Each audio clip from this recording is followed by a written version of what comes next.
Hello, folks. We find ourselves again in Isaiah chapter 7, starting today. We'll be in Isaiah 7 through chapter 12. And as the syllabus shows, this is the next block of text that we need to study. So if you have your Old Testament, go ahead and open up to Isaiah chapter 7, and we'll start there in 7 and verses 1 and following. 1 and 2 is very important.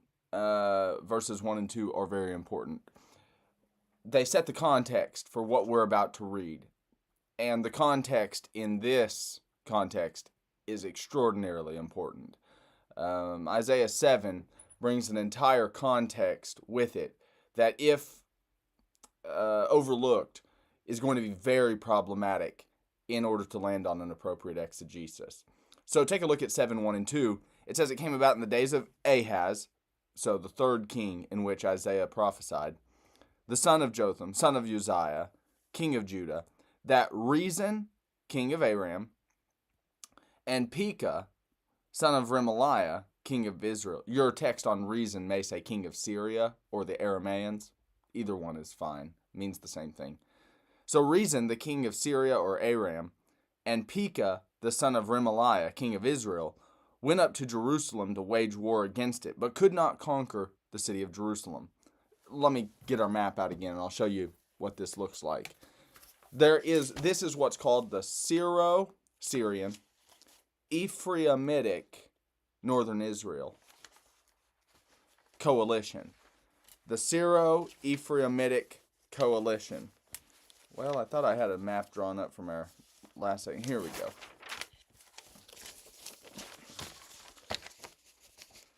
Jerusalem is southern Israel, or Judah. And so right here in the middle, you'd have northern Israel. And just above that, you would have Samaria. And so up here towards the north a bit more, you'd have, like, up here would be Damascus, which is the capital of Syria. So you've got Syria and Israel. Syria and northern Israel are in a coalition against Judah and Jerusalem. And these two kings, Rezin and Pekah, form this coalition and move against Ahaz, who is the present king of Judah. That's what's going on geographically, historically. And it says in verse 2, when it was reported to the house of David, saying, the Arameans, the Syrians, have camped in Ephraim, northern Israel, his heart and the hearts of his people shook as the trees of the forest shake with the wind. All right, let's fill in these blanks. Number 1, around 735, God sends Rezin and Pekah. Around 735, God sends Rezin of Aram or Syria and Pekah, northern Israel. And his purpose in sending them is to remove Jotham and punish the people. You see this in 2 Kings 15, 16, and 2 Chronicles 28. You'd want to look at those texts. God sends the northern coalition against Judah, but they're to remove Jotham and put Ahaz on the throne. This begins Ahaz's reign. Okay, so the Edomites and the Philistines had joined the coalition against Judah, 2 Chronicles 28 says, and the whole affair was because of Ahaz's faithlessness. Ahaz, apostrophe S, Ahaz's faithlessness, and served as an attempt to humble Judah in Ahaz.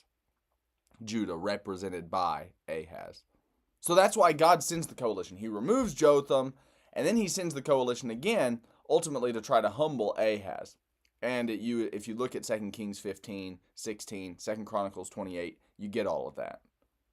Okay, number 2. In this affair, Ahaz seeks deliverance not from God, but from the king of Assyria, who at this time, if you go back to our introductory pages, it'd be Tiglath-Pileser. Look back at our introductory pages and look at this in the historical sketch, number 20 in the introduction.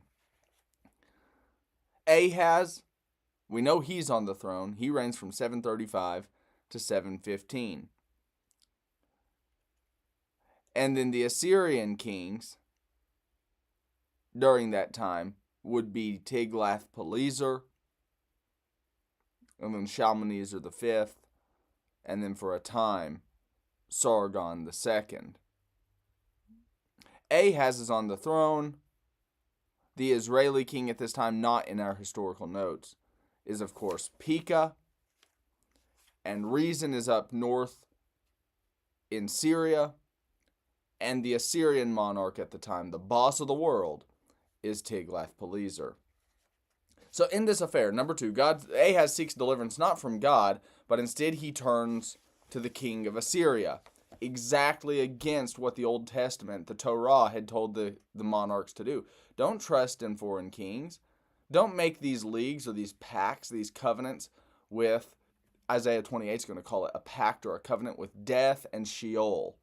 Don't make a covenant with the foreigners. Trust in God. And Ahaz does exactly the opposite of that. So he looks for deliverance from the king of Assyria. Look at 2 Kings 16. You'll see it reflected there. So take a look at 7, 3 through 9. The coalition fails. It says this in 7:3. God says to Isaiah, take your son. Shear-Jashub is fine. At the end of the conduit of he's got another boy named, here's a mouthful, Maher-Shalal-Hash-Baz.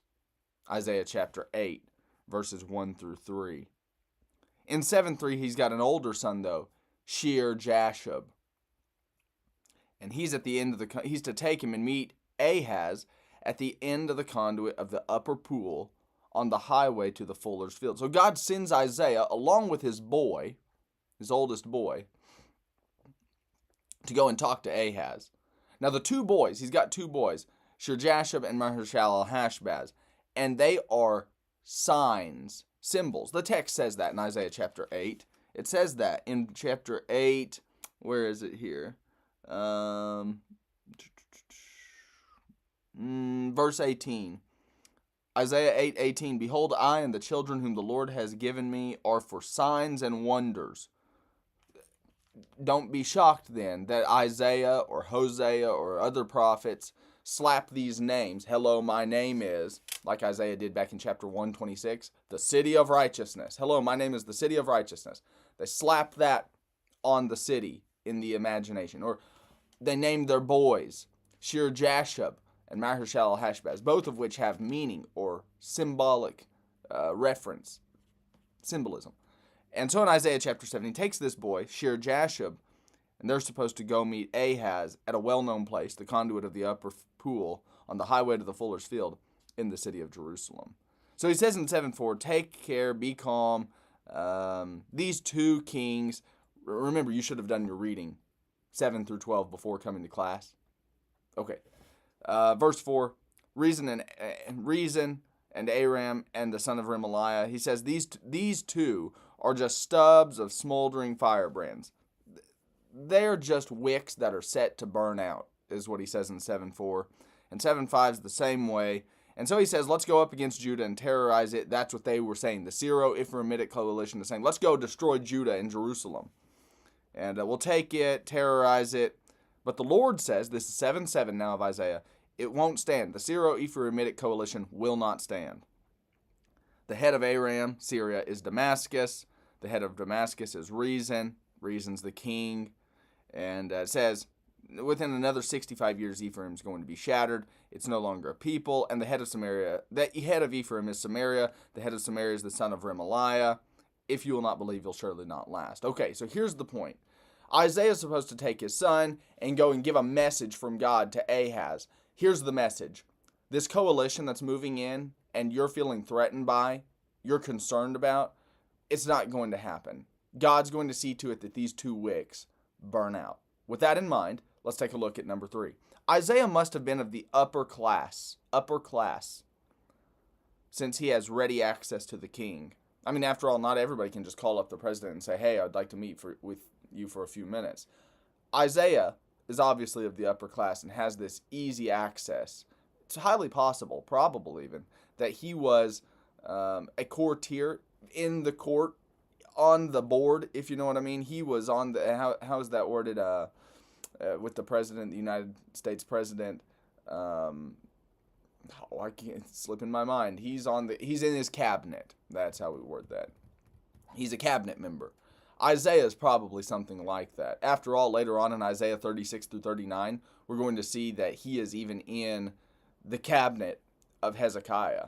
Twice he meets with Hezekiah, and he's right there in the inner sanctum. So he's of the upper class, apparently. He's an inner city guy. And he's supposed to take his eldest boy, Shear-Jashub. The Hebrews would have pronounced this Shear-Yeshuv or something like that. We don't speak Hebrew, so who cares? Shear-Jashub will work just fine, and it resonates better with your church members for whatever that's worth.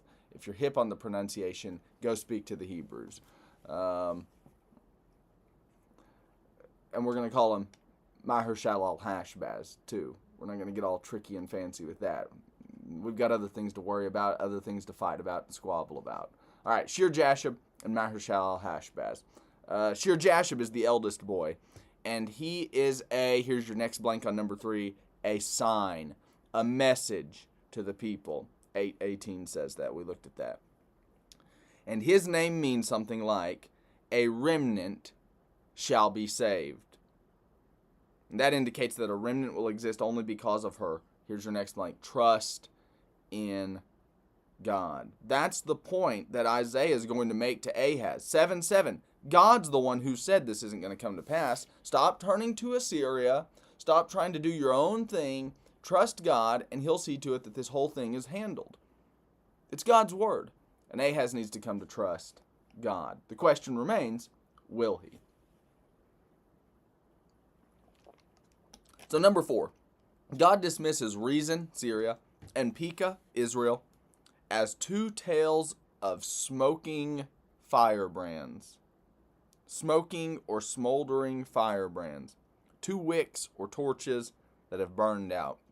If you read about this, apparently the oil lamps, maybe you've seen one of those. An oil lamp had like a wick that you would basically come out the top over into an oil part. Well, when the oil ran out, the wick that had been transporting the oil to burn just started smoking. Even created a putrid smell. God says these two are going to just burn out. And that's what he says of Rezin and Pekah and the whole Syro-Ephraimitic coalition. All right, number 5. The point of verses 8 and 9, as he reminds him, the king of Damascus, which is the capital of Syria, and then he says the same thing in 9, similarly. The head of northern Israel is Samaria, Samaria being its capital. And he says that it's Pekah, son of Remaliah. Both of those, the reason he probably remarks on both of those in 8 and 9 is to say that Assyria continues to dominate from that time forward.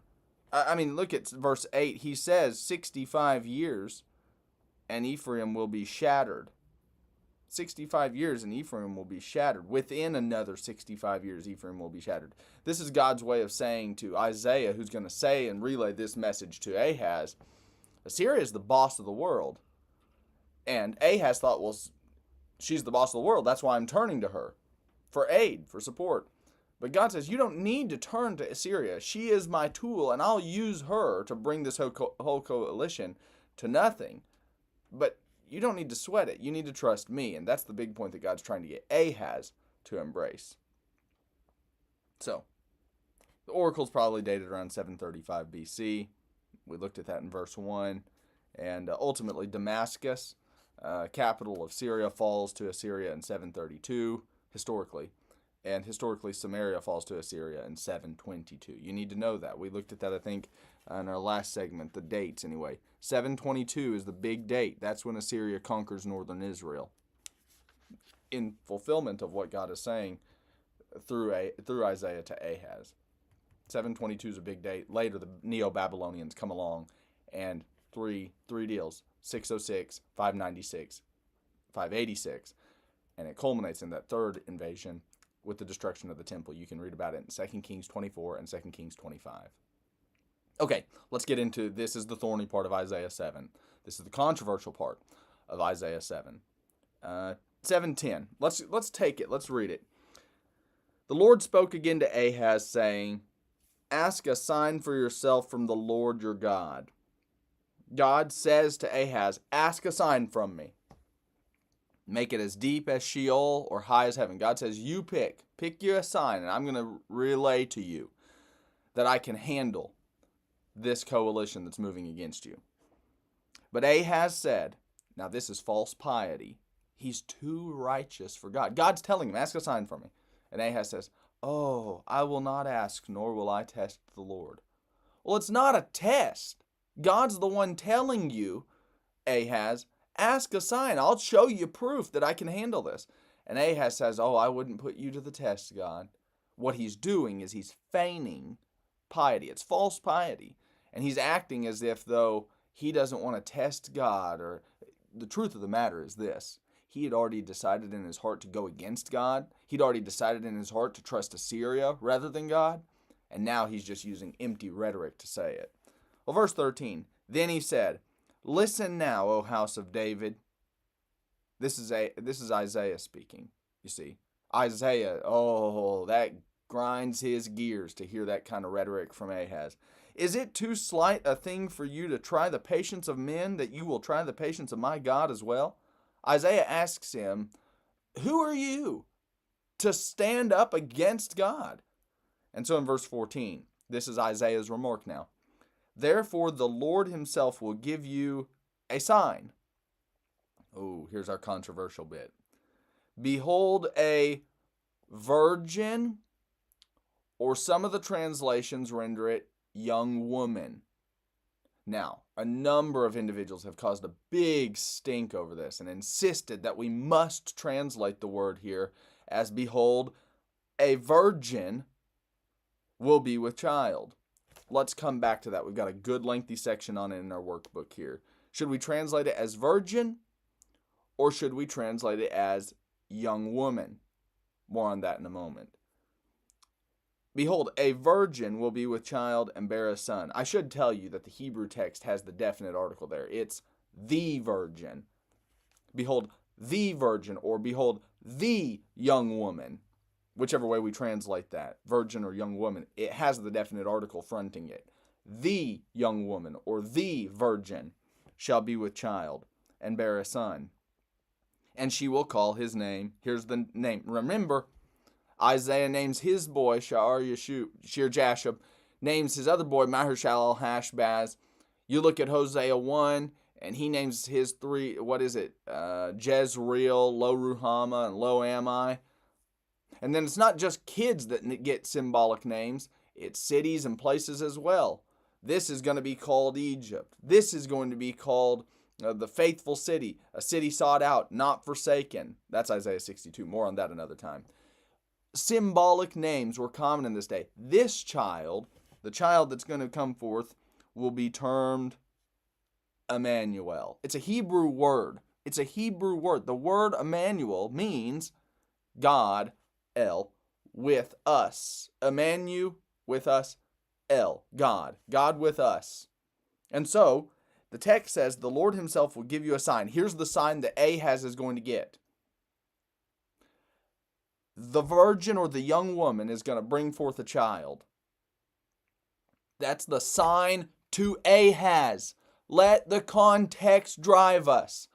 The sign to Ahaz to prove that God can handle the Syro-Ephraimitic Rezin-Pekah coalition is that the virgin or the young woman is going to bring forth a child, and the prophet has the child symbolically termed Emmanuel, which is a sign that says God is with us. God is with the Judeans. God is with Jerusalem against the Syro-Ephraimitic coalition. That's the context. Does that make sense? That is the context. And when you scrap the context, you go elsewhere. But we need to at least appreciate why people are going elsewhere. And maybe there's a reason we ought to observe, and we will observe it here in our workbook in a second. But we need to know the context. Brevard Childs is exactly right. Before we ever come to the New Testament, before the New Testament ever even writes the literature, the writers of the New Testament write their literature, They work with the Old Testament and know the context there. They are not savagely ripping contexts out of context and just applying them however they see fit. Something else is going on in the New Testament use of the Old. If you and I were 3rd century BC Jews, 3rd century BC Jews, prior to the coming of Christ by about 200-300 years, how would you and I read Isaiah 7? The only way to read this responsibly is to see God's giving a sign to Ahaz. The sign is this: a young woman or a virgin is going to bring forth a child, and the child is going to be named Emmanuel. God is with the Judeans. God is with us. That's the context. 7:15. He, this child that's going to be born of the young woman or the virgin, will eat curds and honey at the time he knows enough to refuse evil and choose good. That's the weaning period. Takes about 2 years, we're told. Verse 16, for before the boy's going to be born forth of this virgin or young woman, before he'll even know to refuse evil and choose good, the land whose 2 kings you dread. Who are those 2 kings? Rezin and Pekah. It's the only way you read this. The land whose 2 kings, Rezin and Pekah, the Syro-Ephraimitic coalition, you dread, will be forsaken. God is saying, Ahaz, I'll give you a sign whether you want one or not. The young woman with the virgin is going to bring forth a son, and before the weaning period's even up, 2 years, I'll have handled it. That's what he says in Isaiah 7:10-16. That's the context. That is the context. And before we exegete it, you need to know that's the real context. All right, let's get our workbook. Number 6. This oracle to Ahaz probably just precedes Ahaz's attempt to seek Assyria's aid. Ahaz probably has a plan. I'm going to go to Assyria and basically ask them for aid or for support to handle this. And God says, I'm going to send Isaiah to Ahaz, and he's going to tell him, you need to trust God. Don't bank on Assyria, just trust God. And this results in Judah's destruction by Assyria. Verse 10.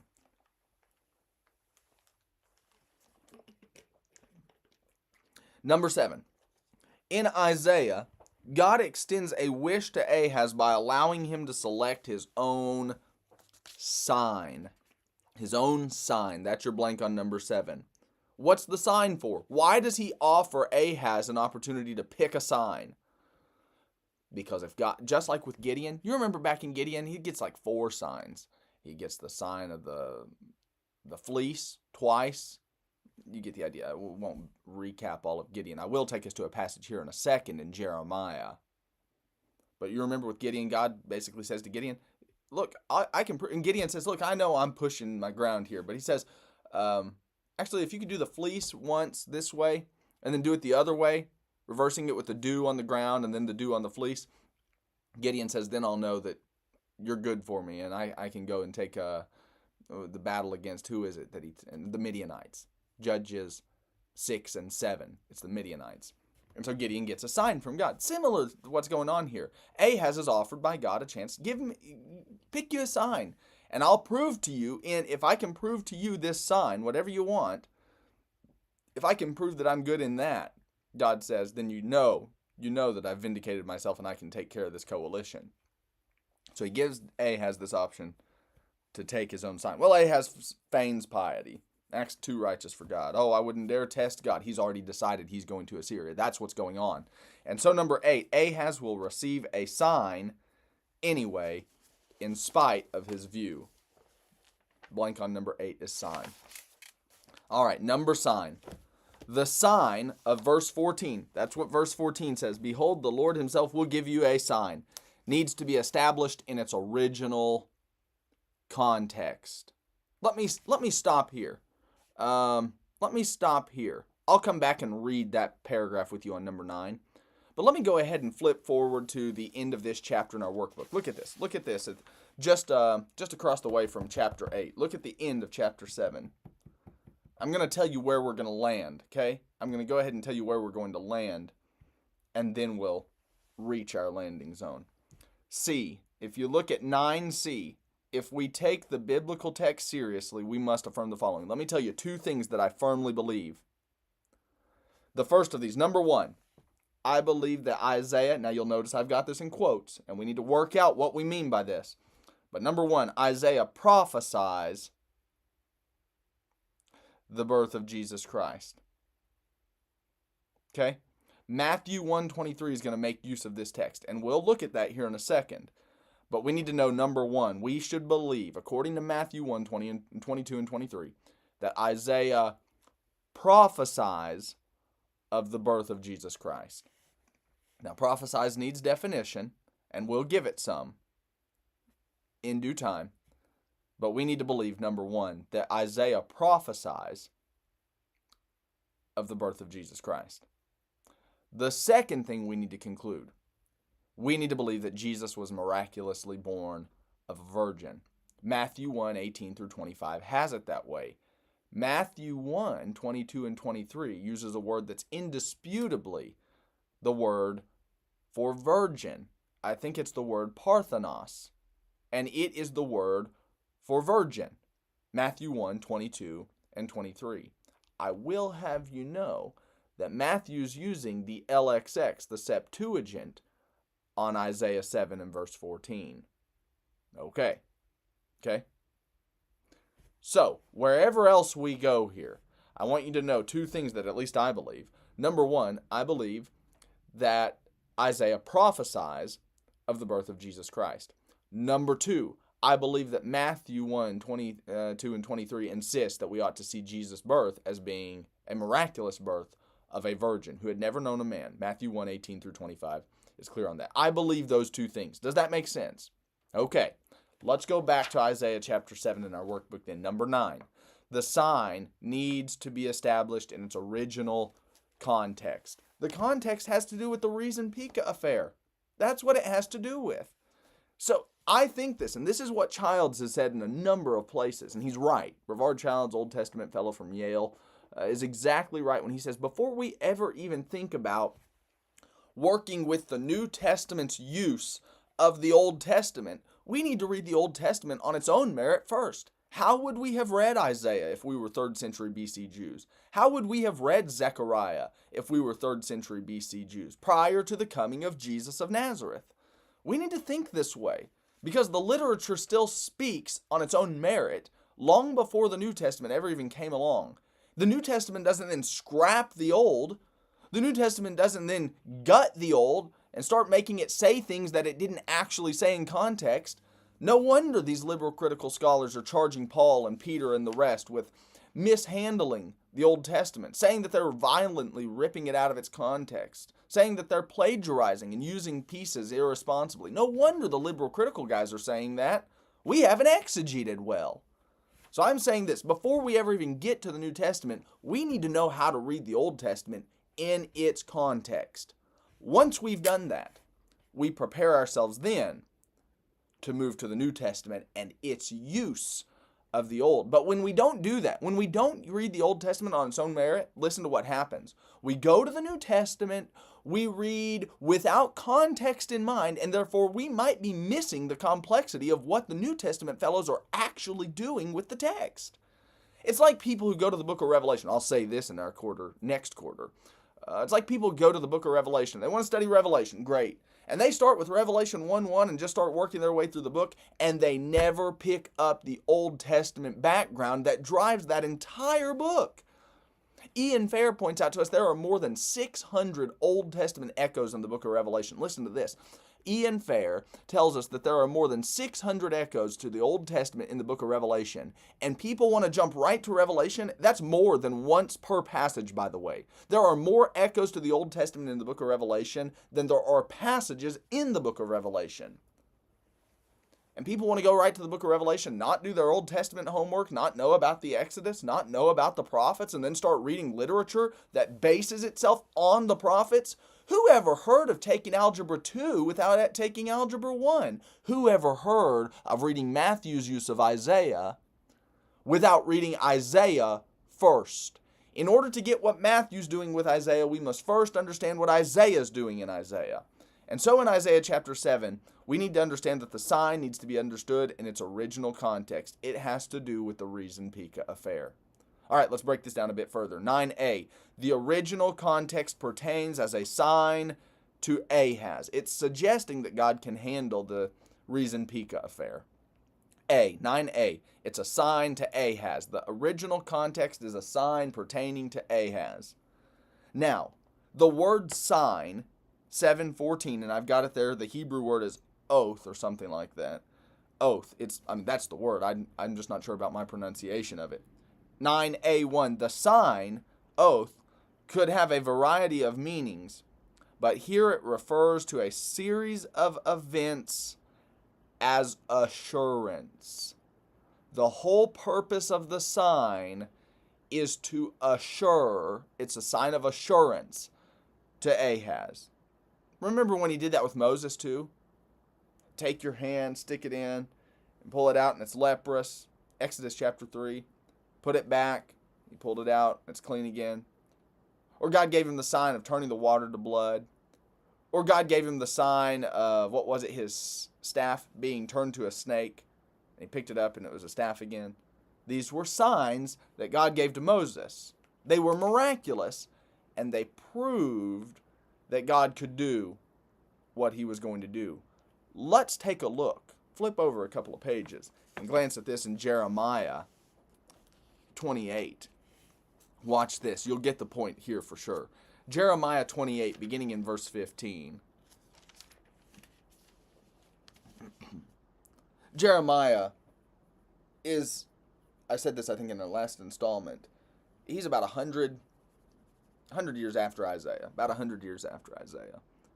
And they deem that boy non-patriotic. He's not a Jewish nationalist. He's pro-Babylonian. He's a communist. That's how they see Jeremiah. That's how they're hearing him. When he's saying that the temple's going to be gutted by Babylon, he's just speaking fact. He's not saying he supports it, though. You need to know God's the one doing it. He endorses it in that regard. He doesn't endorse the heinous atrocities that Babylon brings.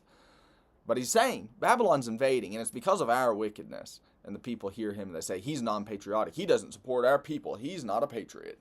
Well, in Jeremiah 28, false prophet Hananiah opposes Jeremiah. He says he's the true prophet and Jeremiah is the false one, Hananiah. Now watch this. In Jeremiah 28, verse 15, Jeremiah 28, verse 15, Jeremiah the prophet said to Hananiah, the false prophet, "Listen now, Hananiah, the Lord has not sent you, and you have made this people trust in a lie. Therefore," watch this now, "I am about to remove you from the face of the earth.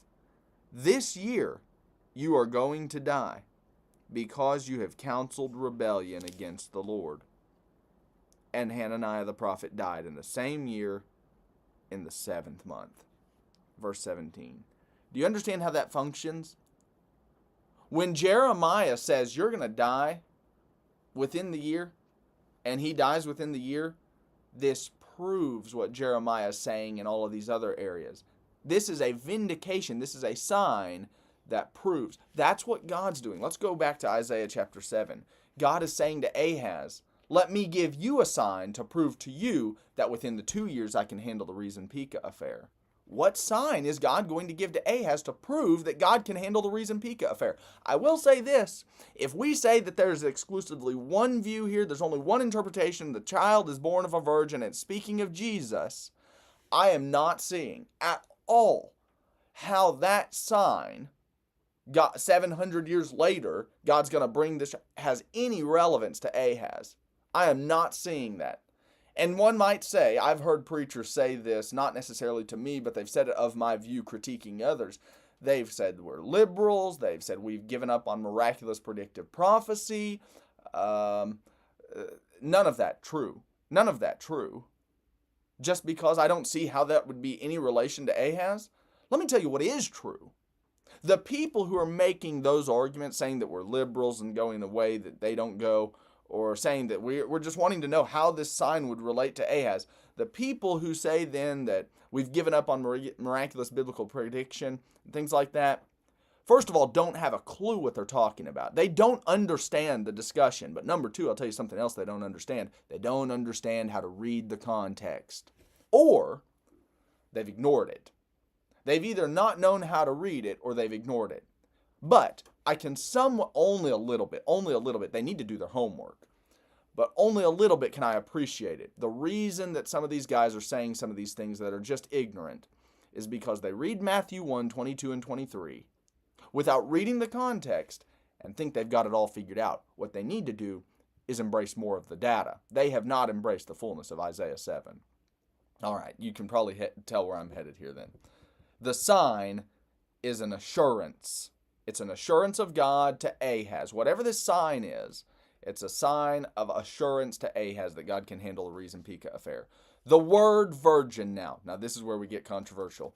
The word virgin or young woman, it comes from this Hebrew word alma, the alma.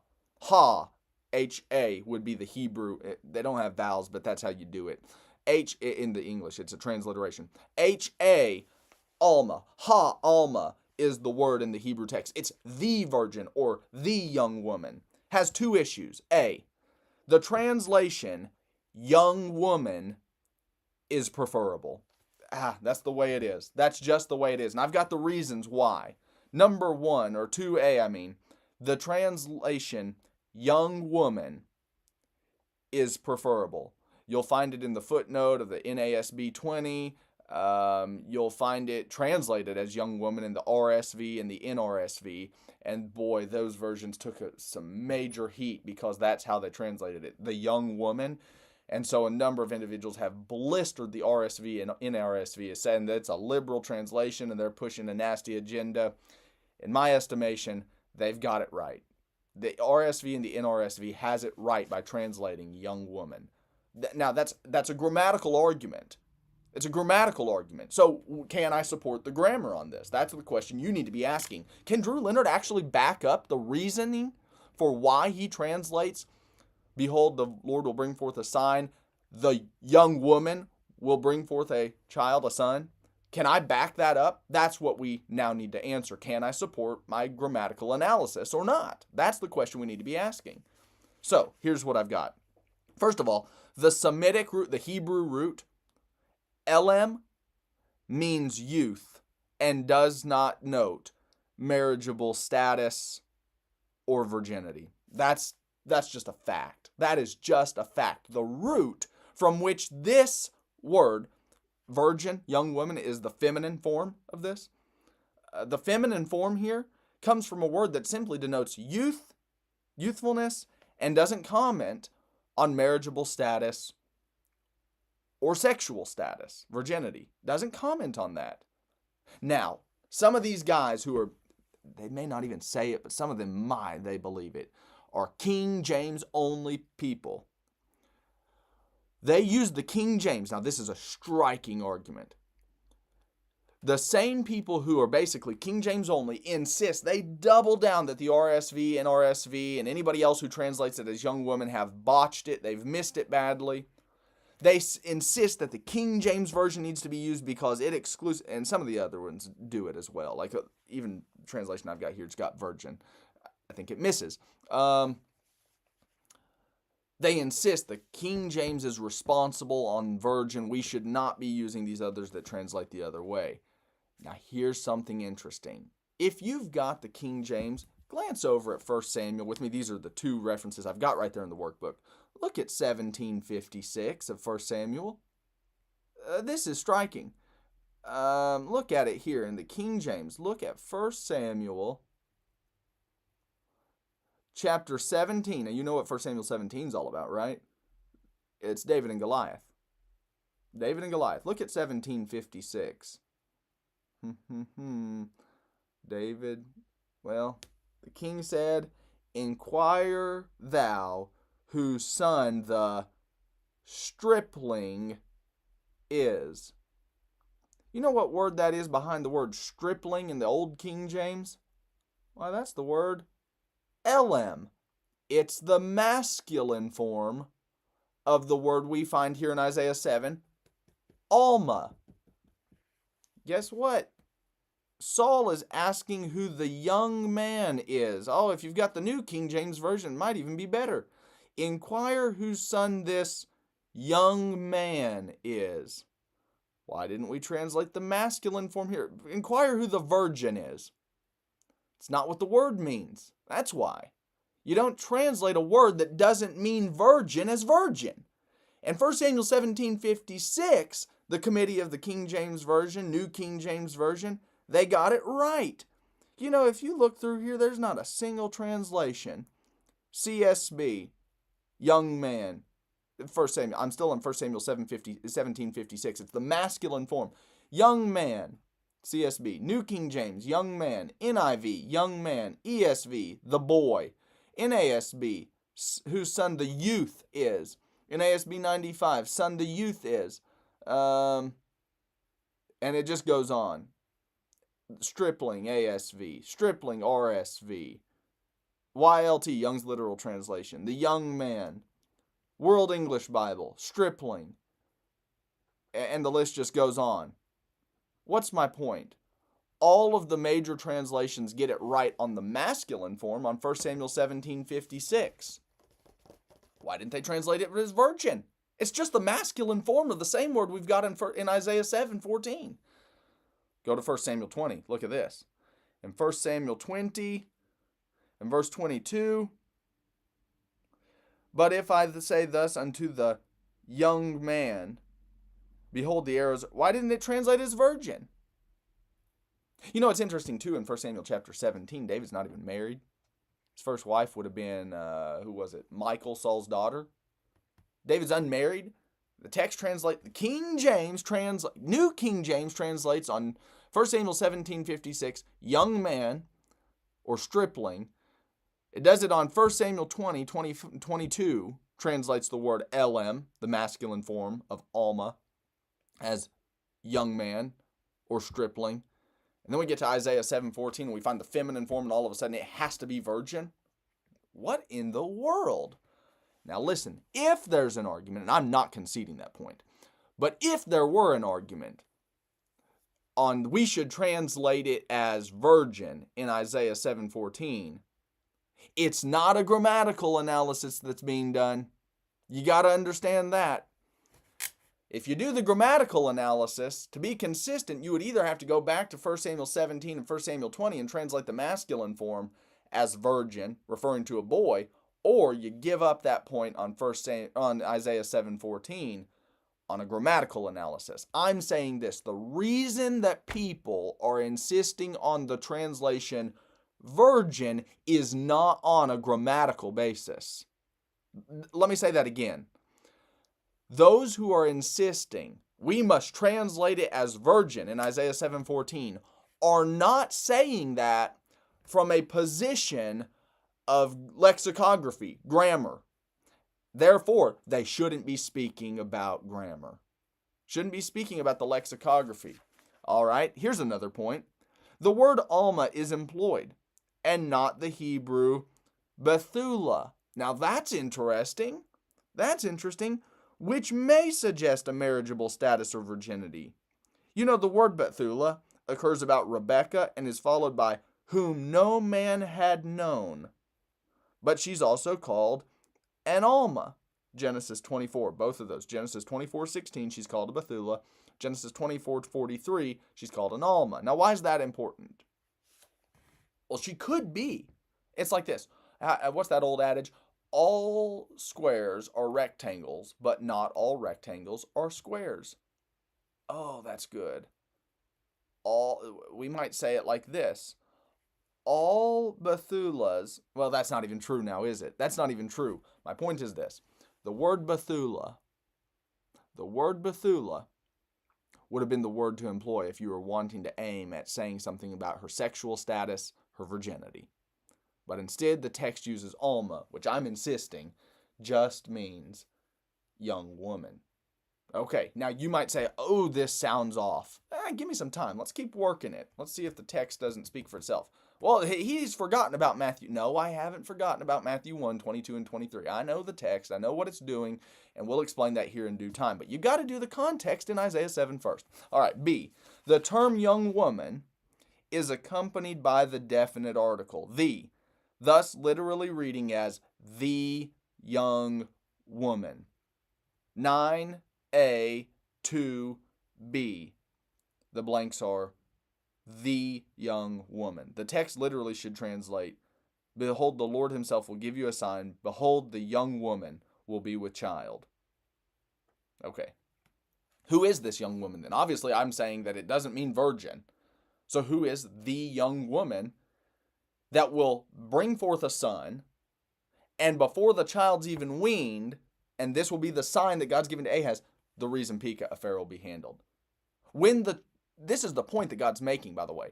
When God has this girl bring forth the child, the son that she's pregnant with, by natural birth, I should tell you.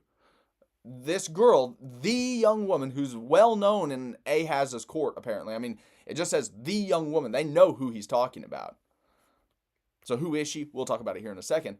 But God is saying she's going to bring forth a child, a son. You have no way of knowing the gender of the child. So when this son comes forth, and God's gotten it right, Isaiah's gotten it right, this is going to be a reminder to Ahaz. That pregnant girl who just had her son, and we got it right, that's going to be a sign that before the child's even weaned, you know the Rezin-Pekah affair is going to be handled.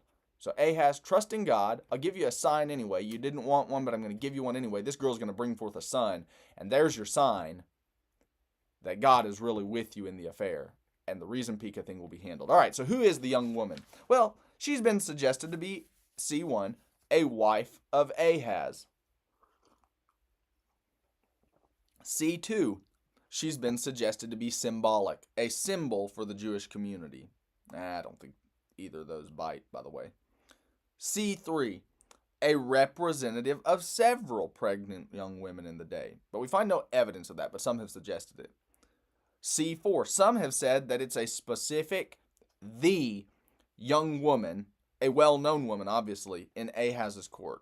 I think 4 is correct, for whatever that's worth. I don't know who she was. But I think she's well known in Ahaz's court. It's the young woman. And then 5, this has been a suggestion. The young woman is the prophetess, the wife of Isaiah. Now, this is a tricky little argument. It needs observation, but it's got some hiccups to it. Take a look at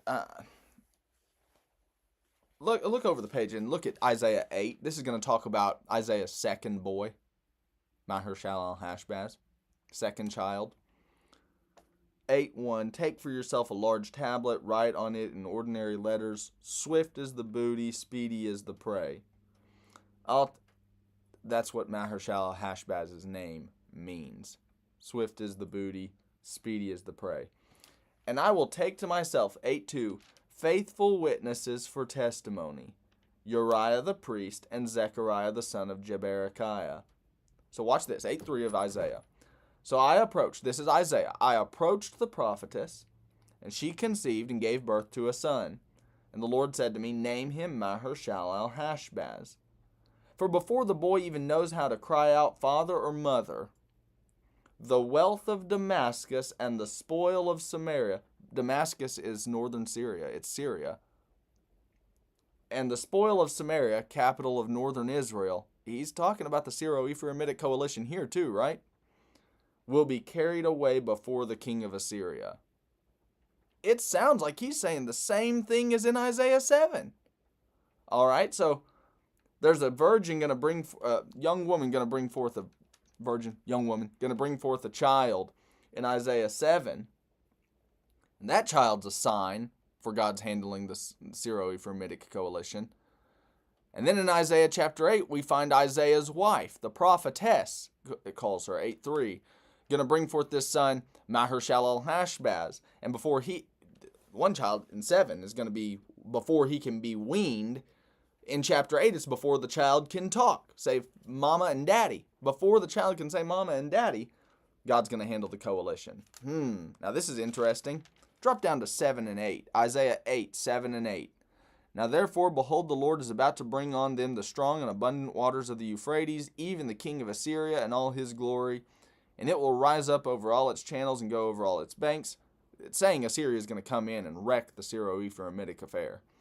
And then 8, it will sweep on into Judah, it will overflow and pass through, it will reach even to the neck and spread its wings, fill the breadth of your land. Oh, listen to this. Oh, Emmanuel. 8:8. God with us. How about that? Isaiah 8:8 has God talking about this other child, but he's not talking about the child when he says 8:8, oh, Emmanuel. He's talking about the people, Judah. He calls the people Judah, gives them a name. Hello, my name is. If you could take the people of Judah wholesale, drop them right there and give them a name badge at the VBS, and it said, hello, my name is, it'd say, hello, my name is Emmanuel. And then it becomes a slogan in 8:10. Look, drop down at 8:10. Devise a plan, it'll be thwarted. State a proposal, but it won't stand. Emmanuel. 8:10 says it. That's their mantra. That's their slogan. Nike says, just do it. God has Judean people in Ahaz's, Isaiah's day. Their mantra is, Emmanuel, God with us. It's a symbolic name. Now, let's go back to Isaiah 7 and compare with 8. This is C5 down at the bottom of your workbook. The prophetess, the wife of Isaiah, some have suggested she's the one of 7:14. It's Isaiah's wife. But I will say this. If virginity is implied in Alma, which I've obviously argued against, by the way, a possibility of her being a second wife remains open. Why is that? Well, because in Isaiah 8, if you have 8 and 7 saying the same thing, talking about Isaiah's wife, you've got to remember Isaiah already had an eldest son, Shear-Jashub, chapter 7 and verse 3. So if, I'm not conceding the point, but I'm saying if virginity were implied in the word Alma, you need to embrace this. It'd have to be a different wife than the one who gave birth to Shear-Jashub. Does that make sense? Now, that possibility remains open, but how do you feel about it? I don't know. Maybe it's right, but I still feel better about 4, C4. Notice the striking parallelism between the two. You've got the columns up there at the top of your workbook, just before number 3 there. Isaiah 7, young woman. Isaiah 8, prophetess. Isaiah 7, conceive. Isaiah 8, conceive. Isaiah 7, bear a son. Isaiah 8, bear a son. Emmanuel will be the name symbolically in Isaiah 7. And it's mentioned again in chapter 8:8 and 8:10. Maher-shalal-Hashbaz will be the symbolic name in chapter 8. It's before the child knows how that this will happen. Same thing in chapter 8. What will the child know how to do? Well, in the case of Isaiah 7, refuse evil and choose good, talking about food. The child's going to pick food before the child's weaned off of his mama's milk. And in chapter 8, it's before the child will say father and mother. In Isaiah 7, there will be 2 kings forsaken. In Isaiah 8, it's Damascus and Samaria gone. They're headed up by those 2 kings. And then in Isaiah 7, guess what it ends with? God bringing Assyria. Isaiah 7, verse 17. Guess what it ends with in Isaiah 8, verses 4, 7, and 8? God brings Assyria. You've got to admit this. If this isn't a second wife of Isaiah bringing forth a son, and it's just talked about in 2 accounts, you've got to at least admit that they're strikingly similar. Does that make sense? I mean, you can't miss that. You cannot miss that.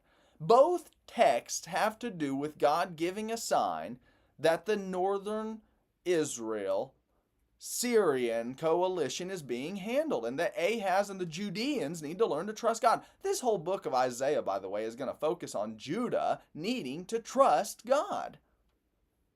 Maybe there's something there for us. All right, number 3. The child will be named Emmanuel. Emmanuel. It's a Hebrew word. It's a symbolic name, and I've got some notes there that I've already made as arguments along the way, but I will get you this. In Psalm 46, 7 and 11, listen to this. Psalm 46, 7 says, The Lord of hosts is with us. Emmanuel. Give it a look in the Hebrew. You open up Blue Letter Bible or whatever program you use and give the Hebrew text a look. 46:7 of Psalms. Verse 11, the Lord of hosts is with us. Twice it's stated, 46:7, 46:11. What's the whole point? God with the people? There it's not talking about, you get my argument, you get the argument. What's the point? God is with the Judeans. He's even with Ahaz. He's with Isaiah. And he's telling them, you need to learn to trust me. I am with you. I think we've got a sign child. And they termed this child, they named this child. No, I don't know if the child's actual name was Emmanuel, but it's definitely a symbolic name. And the symbolism of the name Emmanuel is God's way of saying, trust me. Just like Isaiah's boys suggest things as well, or just like Hosea's children suggest things. Hosea chapter 1, verses 4, verse 6, and verse 9. Number 4, the explicit point of the sign is then given. What's the whole point? 7:15 through 17. God's bringing in Assyria. He's going to wreck northern Israel and Syria. That's the point. That is what 7:15 through 17 says. I don't know how you can get to 7:14, rip it violently out of its context, and say that this is a predictive prophecy about Jesus exclusively with no relation to Ahaz, and then put it back in its context. There's just no way. There's just no way. The whole context from 7:1 all the way to the end of the chapter, God's making this point. I'm going to handle these two kings, Rezin and Pekah. That's the point. And he's going to give Ahaz a sign to prove that he'll do it. The sign has to speak to Ahaz. Has to. All right, take a look. I'm shouting, aren't I? All right, number 4, the short-term sign, birth of a son by the young woman, will verify the more distant prediction of Isaiah, God's handling the threat of Rezin and Pekah. All right, that's the context of Isaiah 7. Think about it for a second. Now, I believe, we're somewhat ready to ask, but what then is Matthew doing? And Drew, are you saying that Matthew missed it and wrongly says virgin in Matthew 1, 22 and 23 when he should have said young woman? Are you saying that Matthew's reading Isaiah 7 irresponsibly, out of context, plagiarizing? Is that what I'm saying? I think now we're at least ready to answer the questions of what is Matthew doing then? Well, I think we should at least read Matthew. Let's go over to Matthew. Jump over to Matthew chapter 1, and let's see what it says. In Matthew chapter 1, 22 and 23. Matthew 1, 22 and 23. All this, now it's talking about the virgin birth. I mean, if you look at Matthew 1:18, you've got Joseph and Mary, and they've come together, but they've not come together sexually. The text says that explicitly, 1:21. It was before he had known her. The text says in 1:20, Mary conceives, and this child is from the Holy Spirit. 1 verse 20.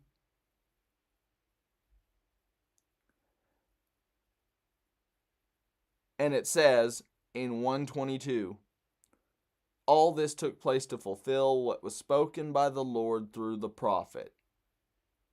And he quotes, this is Matthew 1:23 at this point, and it's a quote straight out of Isaiah 7.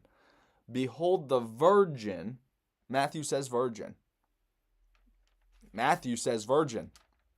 What's he doing then? Is he being irresponsible? Oh, I think we've got something else going on. Let's wait on it.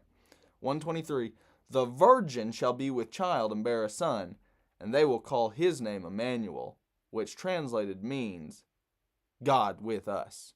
That's Matthew 1, making use of Isaiah 7. And he says that it's fulfilling Isaiah 7. Let's observe a couple of things. Number 1, B1, Matthew often uses the word fulfilled to denote models or prototypes from Old Testament contexts, events, or reading. Now, this is something I could go on and on and on about, and we just don't have the time. I've written a book on this. I've written a book that's really related to the New Testament use of the Old and some of these themes that I'm bringing up. It's called Essays in Intertextuality. You might find it helpful. If you want a copy of it free for PDF, drop me a line, text, or email. If you want to buy a copy, I've got that available as well. Essays in Intertextuality really builds on a lot of these themes. But I will say this. The word fulfill, we Westerners hear that, and we only can think of prediction. And when we think of prediction, predictive prophecy, we think of crystal ball gazing or tarot card reading or something like that. And we think allegorically. And so we think that Matthew said, Isaiah prophesied of this, and we think it's a one-time correspondence. What I'm saying is this. We restrict the meaning of fulfillment or prophesying to a prediction about one event. But I'm saying we really need to hold that in question. Why? The data of the Bible. In Matthew chapter 2, flip over to Matthew chapter 2. Let me show you this. Matthew 2:15. Jesus with his parents flee to Egypt to escape Herod the Great's threat against the babies. Matthew 2:15. He remains there in Egypt until the death of Herod. This was to fulfill what had been spoken by the Lord through the prophet. All right, here's the quote. This was to fulfill Matthew 2:15. And he quotes Hosea 11:1. Out of Egypt I called my son. Okay, Hosea 11 must be talking about Jesus then, right? Let's go back to Hosea. Let's pick up Hosea 11:1. Drop your ribbon or your finger at Matthew 2. We'll be back. Look at Hosea 11:1. When Israel was a youth, he's talking about the nation in Hosea 11:1. When Israel was a youth, I loved him, and out of Egypt I called my son. You go back to Exodus 4:22 and 23, that's what it says. God called the nation Israel out of Egypt, called them his son, adopted them, made them his child. Exodus 4:22 and 23. Here's the text, Hosea 11:1. Out of Egypt I called my son. That talking about Jesus? Well, Matthew says in some way it is. Says it's a fulfillment. Jesus fulfills this text. Says that Hosea is prophesying about Jesus. Now look, folks, I'm not saying Matthew's wrong. I'm saying Matthew means something by fulfillment or prophesying differently than what we have thought. We Westerners think that it's only prediction. It's just a one-off deal. Hosea looks forward into the future, 700 years, and distantly prophesies about Jesus exclusively. And I'm saying that's not right. What's he talking about in Hosea 11:1? The nation Israel? How do you know? Well, look at the context here. Are we just going to ignore this context too? Look at Hosea 11, verse 2. His son, he calls them out of Egypt. His son, they call out of Egypt. God calls them out of Egypt. And they kept sacrificing to the Baals and burning incense to idols. Now, that's not talking about Jesus. 11:2 of Hosea. 11:5, they won't return to the land of Egypt, but Assyria will be their king, because they refuse to return to me. Now, that's not talking about Jesus. And it just goes on and on and on. I'm not saying it's wrong. I'm not saying it's impossible. I am saying it's tough, but I'm not saying it's tough in the sense that we shouldn't do it. I'm saying, how should we be reading Hosea 11:1 as being about Jesus? Not that we shouldn't do it. Matthew obviously does. But I'm saying when he says fulfill and prophesy, what he's working with isn't just a linear prediction exclusively about Jesus. He is seeing in Hosea, he's seeing in Isaiah, he is seeing models or prototypes. More on that in a moment. Let's do one more. In Matthew, two more. In Matthew chapter 2, let's go back to Matthew chapter 2, and verse 17.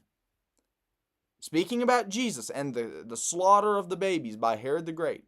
Then what had been spoken through Jeremiah the prophet was fulfilled. Here he quotes Jeremiah 31:15. Watch this. Matthew 2:18. Matthew 2:18. A voice was heard in Ramah, weeping in great mourning, Rachel weeping for her children, and she refused to be comforted because there were no more. You go back to Jeremiah 31, and that has nothing to do with Jesus. You go back to Jeremiah 31, and verse 15, it's talking about the slaughter. It's talking about the destruction that's upon Jerusalem in 586 at the hand of the Babylonians. This desolation rendered to Jerusalem by the Neo-Babylonians is what's causing it's a poetry kind of piece. Rachel, the mother of Israel, is pictured as weeping over the nation. We Westerners are bad at literature. That's just a fact. We Westerners are bad with literature. We have forgotten that the text is creative, we've forgotten that it's poetic, and we try to impose a Western view onto a very non-Western text. That's our problem. It'll never go. It'll never go. So I'm not saying Matthew's wrong. I'm saying Matthew, a Hebrew, is doing something that we haven't noticed. He is discerning prototypes or models rather than just rigid exclusive predictions about one exclusive one-off deal. If we're going to take the context seriously of Hosea, Isaiah, Jeremiah, etc., then we're going to have to read them in context first and see that what Matthew is probably doing is lifting those entire contexts up out of their original context and transposing that whole context and dropping it into his own lap. He's not reading them as a prediction, crystal ball gazing or tarot card reading, like the prophet just spoke like he was robotic and then just all of a sudden became possessed by God's Holy Spirit and started speaking uncontrollably. That's not the point. Matthew is discerning linkages or loops, and he's seeing in the same way that this has happened before, it's happening again. The quicker we realize that, the quicker we're going to be better readers of the New Testament, because it's not just with the prophets that this happens. All over the New Testament, all the way from Matthew to Revelation, all of the 8 writers of the New Testament are piggybacking on the scriptures of Israel, and they're reading them in this kind of way. They're seeing loops, they're seeing connections, they're seeing narrative recurrences. No, Paul hasn't lost his mind when he starts talking about the Exodus getting ready to happen. Paul talking about the Exodus in his future happening? Talking about same kind of, he's not missing it. He's saying the same redemptive God who worked the Exodus, well, it's happening again. It is narrative recurrence. Now, I don't buy everything that the guys who are pitching what's called narrative theology. I don't buy everything they're throwing out. But we would do real well to spend some time reading some of those fellows. N.T. Wright, Richard Hayes, Brevard Childs.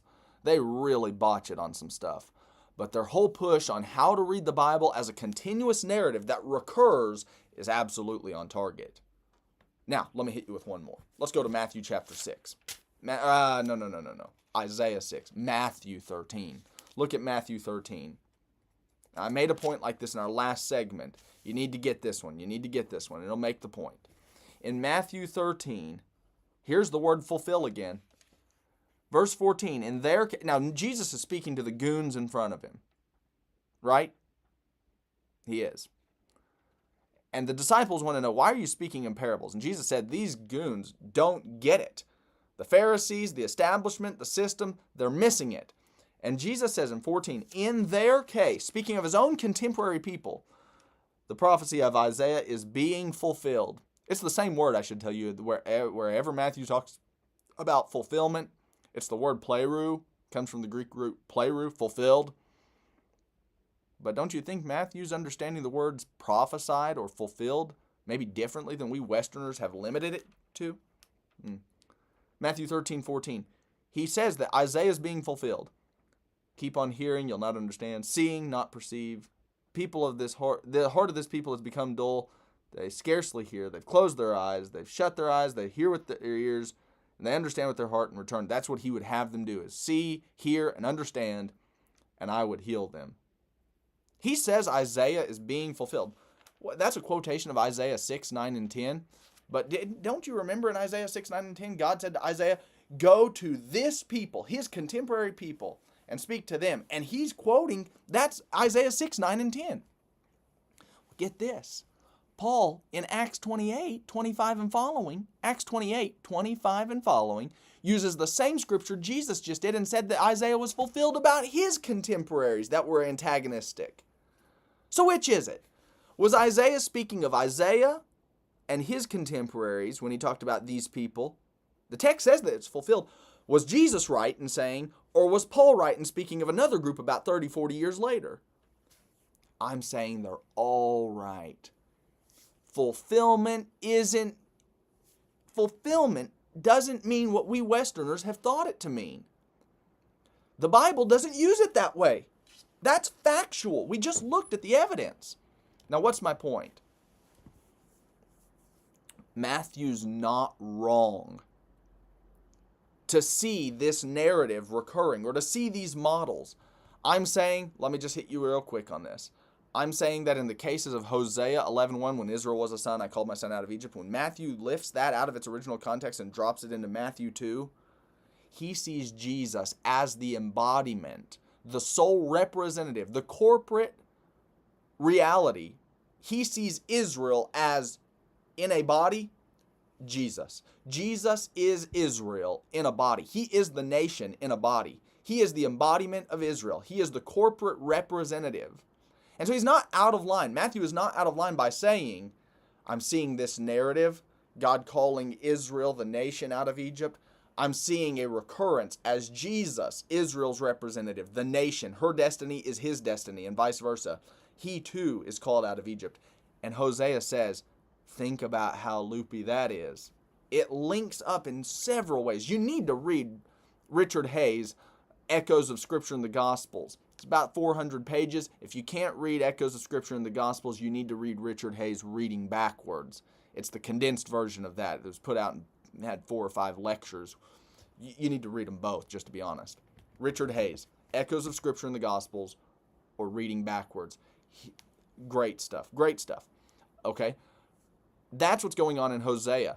In Jeremiah, it's the nation that's weeping over this slaughter of the nation. Rachel, the mother of Israel, is presented poetically as though she's weeping over the slaughter of their people. That's 586. Matthew says it's happening again. The word fulfillment, the word prophesy can mean something like it's happening again. The narrative is recurring. And then the same thing is what we find in Matthew 13's use, Acts 28's use of Isaiah 6. It's happening again. Do you think that's right? I'm saying, given the data, something close to that is right. Fulfillment, as the Bible's showing us, is not Isaiah's not wrong. Jesus isn't wrong. Paul in Acts 28 isn't wrong, but they all three say that it's being fulfilled in their contemporary days. I'm saying fulfillment has something like, it's happening again. And we need to ditch an exclusive predictive reading, at least in these contexts. I'm not against miraculous prediction, where it's just an exclusive one-off deal. But I'm saying this, Daniel is an exceptional thing among the prophets. Daniel is highly predictive, one-off deal. It's exclusive. He doesn't mean something like it's recurring, though there are some crazy things going on with Daniel's text in the New Testament too. Jesus' favorite epithet of himself is to call himself the Son of Man. He's constantly drawing on those kingdom visions of Daniel chapter 7, Daniel chapter 2. Daniel chapter 9 is all over Matthew 24, Mark 13, Luke 21, the Olivet Discourse. Tricky stuff going on in the book of Daniel, I admit, but Daniel is predictive, and he is unique and exceptional among the prophets.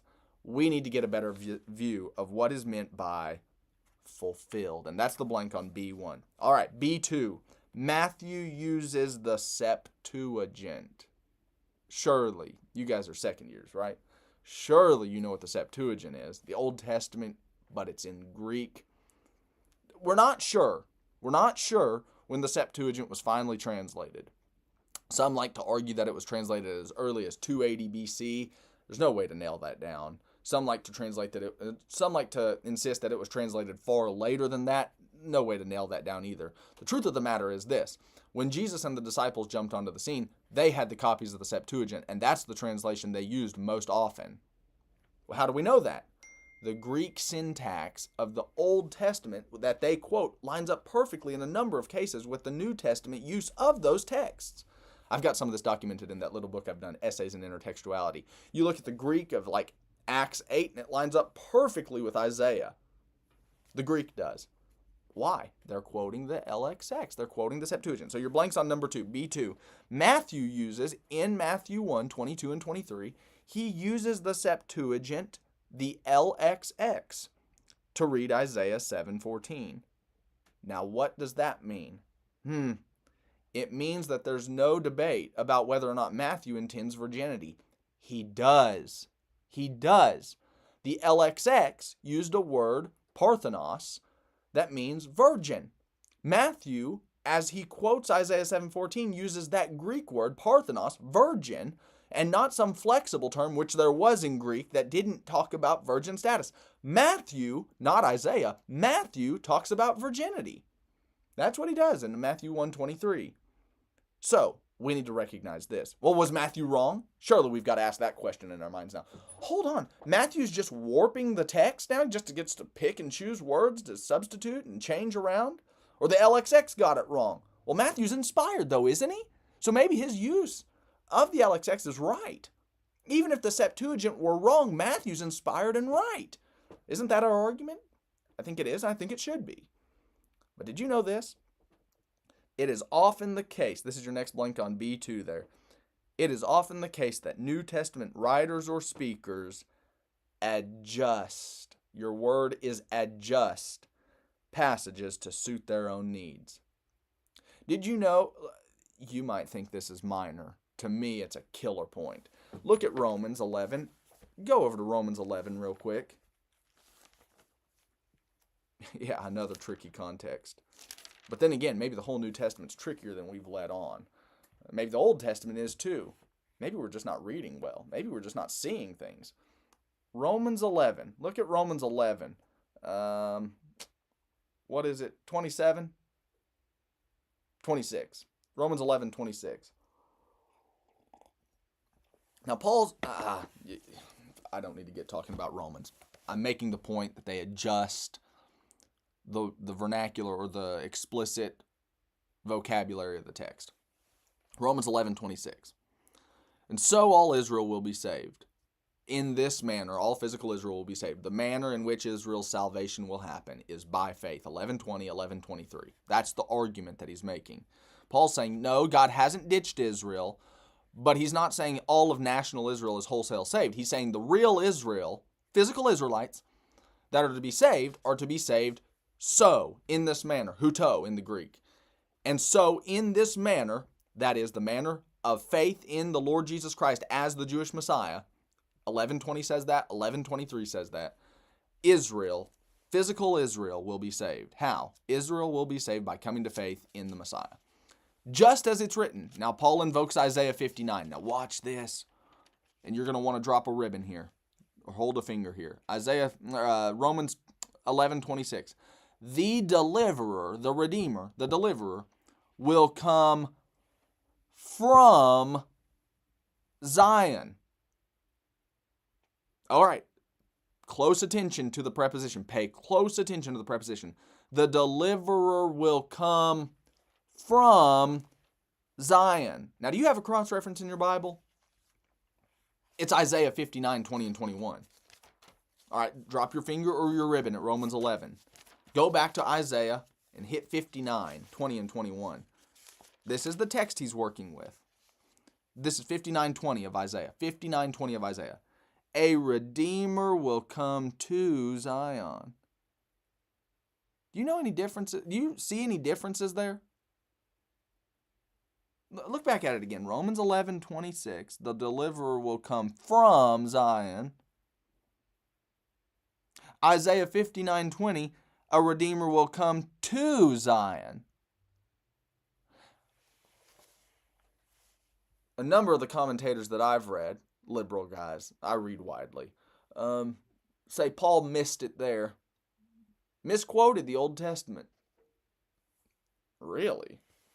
You know these guys don't believe in inspiration the way we do. They say that Paul is inspired like Shakespeare or Mozart or one of the others. I don't know that we can get on board with Paul missing it. In Isaiah's context, Isaiah is trying to say they're in the Assyrian-Babylonian crisis, and God is assuring them, I'm coming to you to redeem you. What's Paul doing? Let's go back to Romans 11. In this context, he's addressing Gentiles. He says as much in 11:13, I am speaking to you who are Gentiles. There you have it. So he's addressing the ethnic Gentiles. That's interesting. What does he tell those buddies? Well, he says, don't get high-minded. Don't puff yourselves up. Don't think now that Israel is not God's nation. And Paul's defining all of this. I would like to say more about it. I cannot. But Paul is saying, don't think because you're now allowed grafting into Israel's promises, don't think that God's just ditched all of physical Israel either. He's ditched the faithless, whether you're Jew or Gentile. God's real tree has always been the tree of the faithful. That's what his argument is in Romans 11. So he's telling the Gentiles, don't think that I've just cut off all of the ethnic Israelites. Some of them I have, but it's on the basis of their faithlessness. The Israelites who are still on the original tree, it's their standing because of faith. He does say all of this in 11:17 through 20, Romans 11:17 through 20. So Paul says to the Gentiles, he's speaking to Gentiles, 11:13. He says to the Gentiles, don't be high-minded and think that God's now rejected all of physical Israel to accept all of ethnic Gentiles. Either one's going to be in on the basis of faith or faithfulness. Now in Romans 11, does he say that? Yeah, he does, 11:20. Do not be conceited, but fear. 11:18. Do not be arrogant against the Jewish branches. If you are arrogant, just remember you have a Jewish Messiah. Now, 11:26. Why would he say there is still the possibility of ethnic physical Israel to be saved, but if so, it's on the basis of faith, 11:26. Just as it's written, and he invokes Isaiah 59:20, the deliverer will come from or out of Zion. Why would he change the preposition there? Or is he just missing it and forgot how to read his Old Testament? Paul is intentionally changing the preposition of Isaiah 59:20 to make a theological point. Is he adjusting Isaiah 59's text? You better believe it. Why? Because his point that he's seeking to make here isn't one about God's coming to Israel. His point's about God has already come to Israel. And now he's reminding Gentiles, that's who he's addressing, 11:13 of Romans. He's reminding Gentiles, don't be conceited or arrogant, 11:18 and 20. You still have a Jewish Messiah. The deliverer, whether you like it or not, Gentiles, is what he says in Romans 11:26. The Jewish Messiah is a Jewish Messiah. And he's reminding the Gentiles, whether you like it or not, your salvation is always on the basis of faith or faithfulness in a Jewish, out of Zion deliverer. Is Paul adjusting the text? You better believe it. Why? It suits his purposes. He's saying that Isaiah 59's vision has already been fulfilled. And now with that in mind, that the deliverer has come to Zion, you need to know that the deliverer is from Zion. And he's telling that to Gentiles. He adjusts the text. Why? Because it suits his purposes. Did you know Peter does the same thing? I won't belabor the point. But you've got the references there in the workbook. In Joel 2:28, did you know that the phrase is ambiguous? Afterward. It doesn't say in the last days, not in Joel's text. No. Afterward. That's what Joel says in Joel 2:28. Afterward. Sometime later. That's what it says in Joel 2:28. And did you know Peter adjusts the Greek syntax there to say in the last days? Acts 2:17 quotes Joel as saying in the last days. What's Peter doing? He is intentionally adjusting the text to say it's being fulfilled now. Joel just ambiguously, vaguely said at some day, sometime later in our future, The Messiah's era is going to break forth. Joel 2:28 and following. And Peter, witnessing it having broken forward, Joel said, speaking of these very days, these last days, and then he quotes. Peter adjusts. Paul adjusts. Matthew adjusts. I think so. Why? Matthew is making a point. Matthew's point is to say that there was a girl in Isaiah's day, the young woman, who by natural means produced a child. And this sign to Ahaz was that God was with them. Matthew takes that whole narrative, that whole sign, brings it forward about 700 years and speaks it again about Jesus and says, adjusting the text to say virgin, adjusting the meaning of Emmanuel in a much more real sense, God with us, in a personal sense. Not just with us in the sense that he's affirming the nation or going to protect the nation, but God with us personally in Jesus of Nazareth. Matthew sees that whole narrative and sees that whole thing happening again, fulfilled. And so he sees a prototype or a model of this other woman who brought forth a child by natural means, kicks it up a notch and says, let me now tell you about the virgin birth of Jesus Christ. Wow. You think that's what Matthew's doing? I think that's what Matthew's doing. Why do I think that? Because it accounts for all of the data. We don't have to read Matthew as fighting the context of Isaiah 7. Nor do we have to give up on Matthew saying that Isaiah prophesied by means of prototype or model, and that Isaiah was fulfilled, that model being fulfilled in Jesus breaking forth, born of a virgin, and being in a very real, heightened sense, personally, God with us. So get your blank there on number 3 on the back. By staying with the Old Testament context, we discern what Matthew is doing. He sees within the young girl's bringing forth by natural means a boy who is symbolically to be termed Emmanuel, God with us, as a representative of the faithful remnant. Matthew sees here's your word, a prototype or a model of an even greater girl's, virgin in this case Mary, bringing forth a son, Jesus, who is symbolically to be termed or named Emmanuel. And that's even in a heightened greater sense for all humanity. So, let's hit our landing pad now. See, if we take the biblical text seriously, we're going to honor the context of Isaiah 7 too, by the way. We will affirm the following. Number 1, that Isaiah prophesies by means of prototype or model the birth of Jesus Christ. That birth of Jesus Christ, so says Matthew, was miraculous, and Jesus was born of a virgin. I believe both of those things on the basis of Matthew. This way, we don't have Isaiah 7 fighting against Matthew 1. They are not at odds with each other. They fit hand in hand, but we need to go the distance to understand the depth of what Matthew and the other New Testament writers are doing when they use the Old Testament. Okay, let's get Isaiah 7. Let's work our way back to Isaiah 7. I will tell you this. If you have comments or questions on any of this, shoot me an email, drewleonard@live.com. Okay, take a look at Isaiah chapter 7, 17 through 25. You've done your reading, I take it. Assyria is going to invade. And that's what Isaiah 7, 17 through 25 says. Assyria is coming in. He's going to wreck the land. He's going to shave them with a razor, verse 20.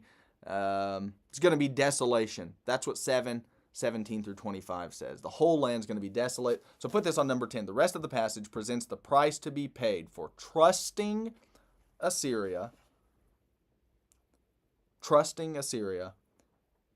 and rejecting God. 2 Chronicles 28, 16 and 20. The whole context of 7, 17 and following says that Judah will pay the price for trusting Assyria and rejecting God. All right, so we've already kicked around a little bit of Isaiah chapter 8, haven't we? Isaiah 8, we've already kicked around just a little bit. Let's go ahead and kind of survey it. You've already done your reading, I take it. Number 1, as part of the block dealing with Assyria's invasion, Ahaz's rejection of God appears even more decisive. I think, for whatever that's worth, that 7 and 8 are quite similar. The whole thing that we looked at, those columns back in chapter 7, comparing 7 and 8, I think they're quite similar. I think they make the same point, but I think they're different events. Maybe I'm wrong. But in chapter 8, Ahaz's rejection has become even more, it looks like, more decisive. His rejection of God is more decisive. Number 2, Isaiah's second son is to be named Maher-shalal-hash-baz. Wow, you'll have to look at 8:3 for the spelling on that now, won't you? Isaiah 8:3 has the spelling. Maher-shalal-hash-baz. How many letters is that? Let's see. 5, 9, 13, and 5 more. 18. How would you like to have a name with 18 letters? Maher-shalal-hash-baz. In Hebrew, it means something like, there's a good name for one of y'all's next child. Or how many times have you both been in like a school classroom and there are like, I think in our class we have 2 Brians. Is that right? 2 Brians. I don't know that we have 2 Maher-shalal-hash-bazes running around. At least he didn't get confused with the other guy. All right. In Hebrew, the name means something like swift is the booty, speedy is the prey. And you've got some notes there on number 2. Number 3, this oracle makes the same point as chapter 7. There are several similarities between the two. And I've got right there for you. See the previous worksheet. If you want to compare them, I've got those 2 columns back in chapter 7. Number 4, Shiloah was an open-air spring from Gihon to the lower pool inside Jerusalem's gate. And it was where the water flowed gently. God uses that image to say in Isaiah 8, 5, 6, and following, he's using a contrast where God had waters that were flowing gently, and he says now he's going to bring the strong and abundant flood waters of Euphrates. That is, in this context, the river. Sometimes the river talks about the Nile, I think. But in the Assyrian context, Assyrian and Babylonian context, the river is the Euphrates.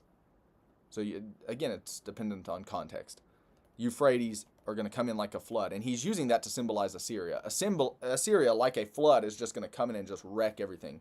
We know a little bit about floods now, don't we? We had one, I think, a year or 2 ago. This comes to speak about probably Sennacherib in 701, when Sennacherib makes the invasion of northern Israel and works his way down to Jerusalem. Tiglath-Pileser was doing some of this. Sargon was a villain too, but it's probably aiming mainly at Sennacherib's Assyrian invasion of 701. The metaphor then changes. It moves from flood in Isaiah 8, 5 through 7, and then uses this idea of a brooding bird. Isaiah 8, 8. And Assyria invades the land. Like a flood or like an invading, brooding bird, Assyria invades the land. Number 5. The last word of this block is a word of defiance. It's a word of defiance. I told you earlier it was their mantra, God with us, Emmanuel. And that is Assyria's fundamental mistake. God's not with them. God is with the Judeans. But the Judeans have to come to be with God too, don't they? They've got to come to trust God. Yeah, that's right. All right, Isaiah 8, 9 through 18. Here we see Isaiah's prophetic confidence and its source, and his source. Assyria was to shatter all of the peoples. That's what Isaiah 8, 9 says. Be broken, all peoples. Be shattered, including that northern coalition of Israel and Syria. All of them will fail because God is with us, Isaiah 8, 9, and 10 says. Even Assyria, who's successful for a good while, they're not really successful now, are they? Because they're not with God. Success is contingent upon God. Real success is, that is. And so the prophet's saying, you need to know, and the Judeans would fail too if they're not with God. Anybody and everybody who's not with God will fail, even if they have success, physical success, health and wealth success. And we need to remember that too in our own context. People who look successful aren't really successful apart from God. Okay, number 7. Inclined to be fearful, Isaiah is told by God with a strong hand not to fear and to walk in the way of this people. Trust God. Don't walk in the way of this people. And if Isaiah were to fear, he's not to fear Assyria. Isaiah 8:13 says, "It's the Lord of God, Lord of hosts whom you should regard as holy. He shall be your fear. He shall be your dread." And if you do that, honor him, pay him respect, side with him, put faith in him, Isaiah 8:14 says he'll become your sanctuary. Number 8, if Isaiah and the people trusted in God and feared him, he, Yahweh, would become their, here's your blank on 8, sanctuary. Become their sanctuary. That's used by Paul now, isn't it? Yeah. He says that there were ethnic Israelites in his own day, Paul says this, who weren't putting their faith in God. He wasn't their sanctuary. Instead, he becomes, as 8:14 would say, a stone of striking and a rock of stumbling or offense. All right, so put that on 8. To the faithless in Israel and Judah, God, in the remnant too, would be a stone or rock of both striking or offense, and stumbling. Verses 14 and 15. Many will stumble over them. They'll fall and be broken, even snared and caught. Paul, again, is lifting the narrative out of Isaiah's context, moving it forward about 700 years, dropping it into his own context now that the Lord Jesus Christ has come as the Messiah. And he says, if you don't put your faith in Jesus as the Messiah, he'll be the rock or stone of stumbling or offense. But now it's on a new basis. It's on the basis of accepting God in the Jewish Messiah, Jesus. So the same thing that was happening in Isaiah's day, faithlessness towards God, would happen 700 years later in Paul's own day, faithlessness toward God, but now on the new verdict or basis of accepting Jesus as the Messiah or rejecting Jesus as the Messiah. He's the stone, but he's either a stone as a sanctuary or he's a stone to be stumbled over or tripped over, struck by. Acts 3, Deuteronomy 18, and Matthew 21 all blend together. Texts like this to say, you reject the Jewish Messiah, Jesus, you're rejecting God. You reject God, you're rejecting your stone of help. You reject your stone of help, you'll be crushed by it and ground to powder. Vivid metaphor, but it's making a good point. All right, number 9. God tells Isaiah to commit the message to writing. That's what he says in 8:16. Bind and seal it. Take your writing and seal it up. We'll see that later on. There's another text, Isaiah 29. We don't have time for it now, but in Isaiah 29 it also talks about sealing up the writing and something like that. And present it to God's own disciples. Some people think that the disciples, 8:16, are Isaiah's cast of helpers. Maybe they were even scribes helping him write down his materials. Maybe that's right, but maybe he's just talking about the faithful, God's disciples, the faithful. Probably so, God's own disciples. Number 10, Isaiah's own personal commitment, the blank on number 10, Isaiah's own personal commitment is that he would wait upon the Lord. He would wait upon the Lord. And I've got some words there on wait. If you want, pursue me. I've got a sermon outline that I did on wait in Isaiah, W-A-I-T in Isaiah. 5 points, they're alliterated. Not my best, but not my worst. But as you can see, there are some references there. And the idea of waiting upon the Lord isn't so much temporal as much as it's about trust. It's about commitment to God. And so Isaiah's personal commitment is that he would wait upon the Lord. We sing that song, they that wait upon the Lord, he'll renew their strength. That's Isaiah 40:31. Isaiah 40:31. Waiting on the Lord is not so much temporal, though there's that too, but it's more about trust or commitment. Isaiah's own name, salvation is of Yahweh, and the names of his 2 children are signs, 8:18 says. Signs. And so we've got several sign children. Shear-Jashub, Maher-Shalal-Hashbaz, Emmanuel, Isaiah's name even as a sign, Isaiah 8:18 says. They all say something about God and his relation to his people. Yeah, there is something in a name. There is something in a reputation. Paul says something like that in the New Testament about ministry, says something in the New Testament about that Peter does, like in Acts chapter 4, about Jesus. There is something about a reputation or a name. Brings something with it. And what's in ours? When they hear those little phonemes that connect our names together, when they hear the name Drew Leonard, what do people think? What do they associate it with? There's something about a reputation or a name. Paul directly links such to our ministry. Says that our name or our reputation is what our ministries hinge on, hang on, depend on. Maybe we need to take that seriously. Isaiah and his boys' names meant something. Said something about God, said something about the people. 8:19 through 22. Here's the fate or the folly of God-forsakers.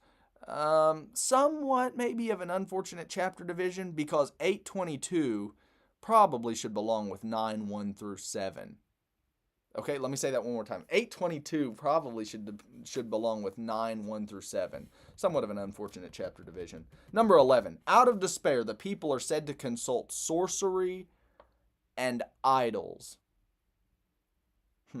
Isn't that something? 8:19. Yeah, let's go consult the sorcerers and the idols for a word on the crisis. And this is even better.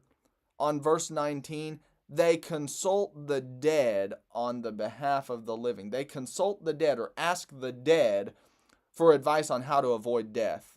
Why would you ask dead people? Like, they're using sorcery and idolatry to try to consult with spiritists and mediums. And they're trying to get information on how can we avoid death. Why not ask the living God?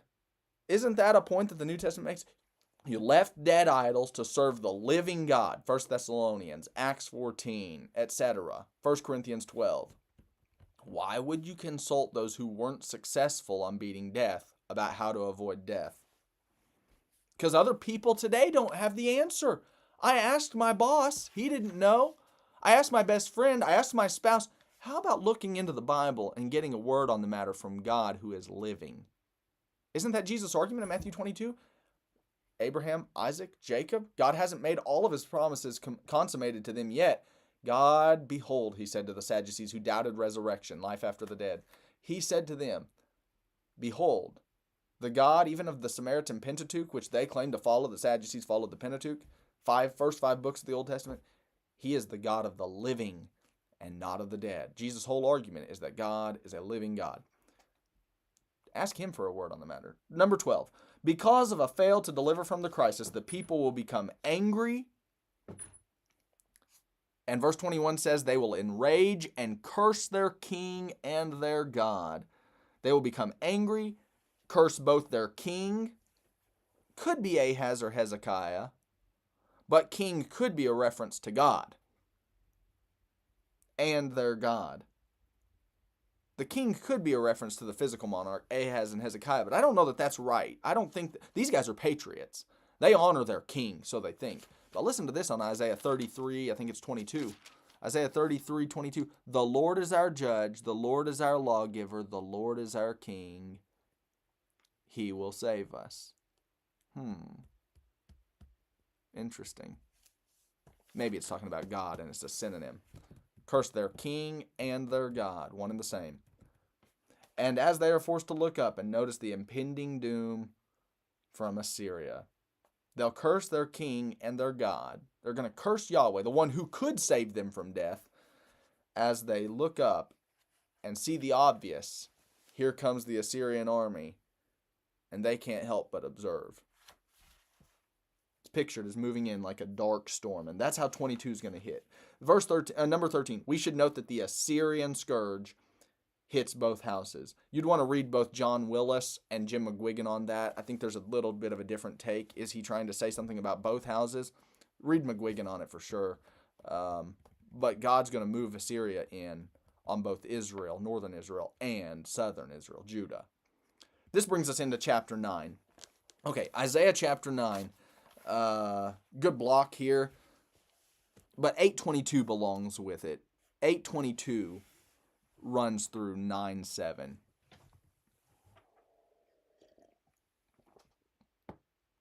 Dark. Everything's dark. That's what 8:22 says. And so it sets up the contrast that comes out of chapter 9. And that's our blank on number 1. The prophet speaks of a time of glory and rejoicing, contrasted with the present time of gloom and pain. It's a contrast. 8:22 sets up the contrast. So like 9:2 mentions the people who walk in darkness. That too is the point of 8:22. A dark time is contrasted with 9:2, they'll see a great light. Here the prophet speaks of the first, let me say this. The prophet is imagining the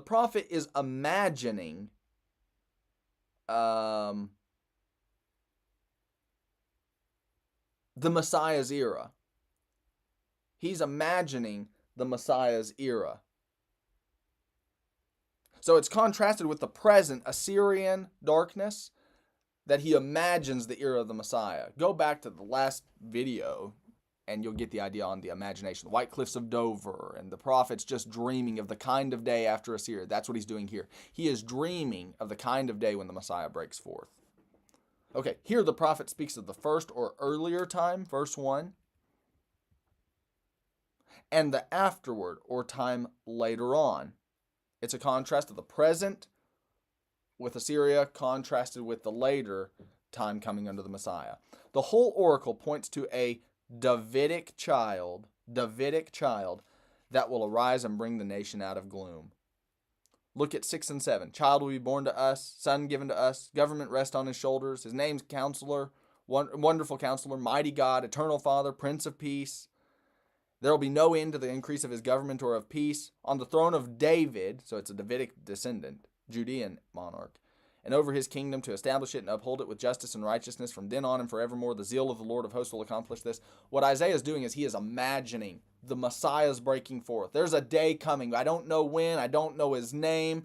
Some of the Israelites thought it was Zerubbabel. They thought it was Josiah. They thought it was, you get the idea. And they missed.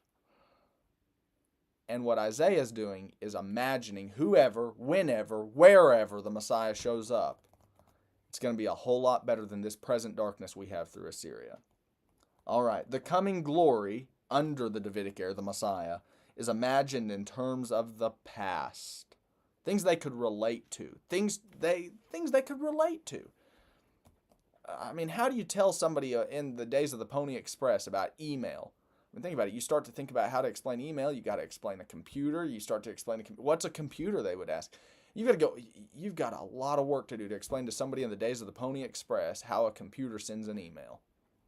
So what might you do to somebody who only comprehends Pony Express? How do you tell them about email? You tell them it's going to be a lightning quick Pony Express. The prophet does the same thing here. He uses terms to which they could relate, their past, to speak about what's coming. Assyria is pictured as bringing darkness, whereas the Davidic era is said to bring a great light. Darkness, bringing darkness. The Davidic era is said to bring a great light. Again, the whole oracle presents a contrast. Matthew 4 picks up this whole text. Matthew 4, 16 and 17 picks up 9, 1 and 2 and applies it to Jesus. The imagination that Isaiah the prophet had, Matthew says it happened in Jesus. It occurred in Jesus. He finally broke forth. And what a contrast it was to that present Assyrian, Babylonian darkness.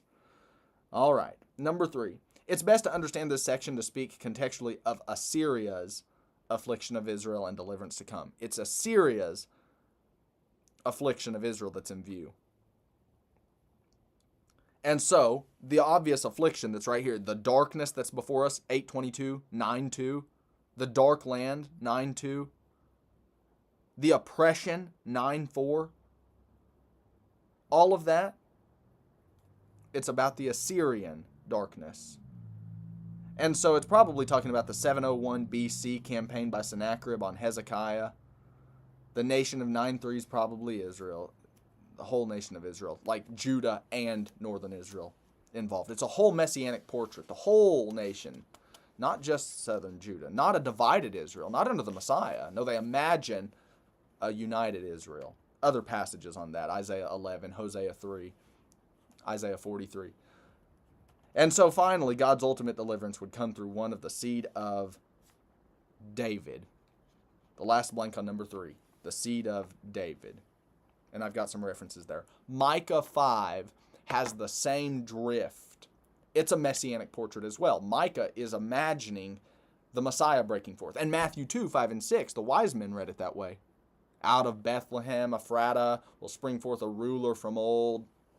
Micah 4, 1 through 6. Micah 5, 1 through 4. Matthew 2 uses Micah 5, 1 through 4. Matthew 2, 5 and 6. The wise men read Micah 5 as a messianic deal. Why is that important? Well, some, like John Willis or J.J.M. Roberts, want us to read the child that's born of Isaiah 9 as Hezekiah. Maybe the Jews thought Hezekiah was going to be the Messiah, just like they thought of Josiah, or just like they thought of Zerubbabel later on. John Willis thinks that the child of Micah 5 is Hezekiah.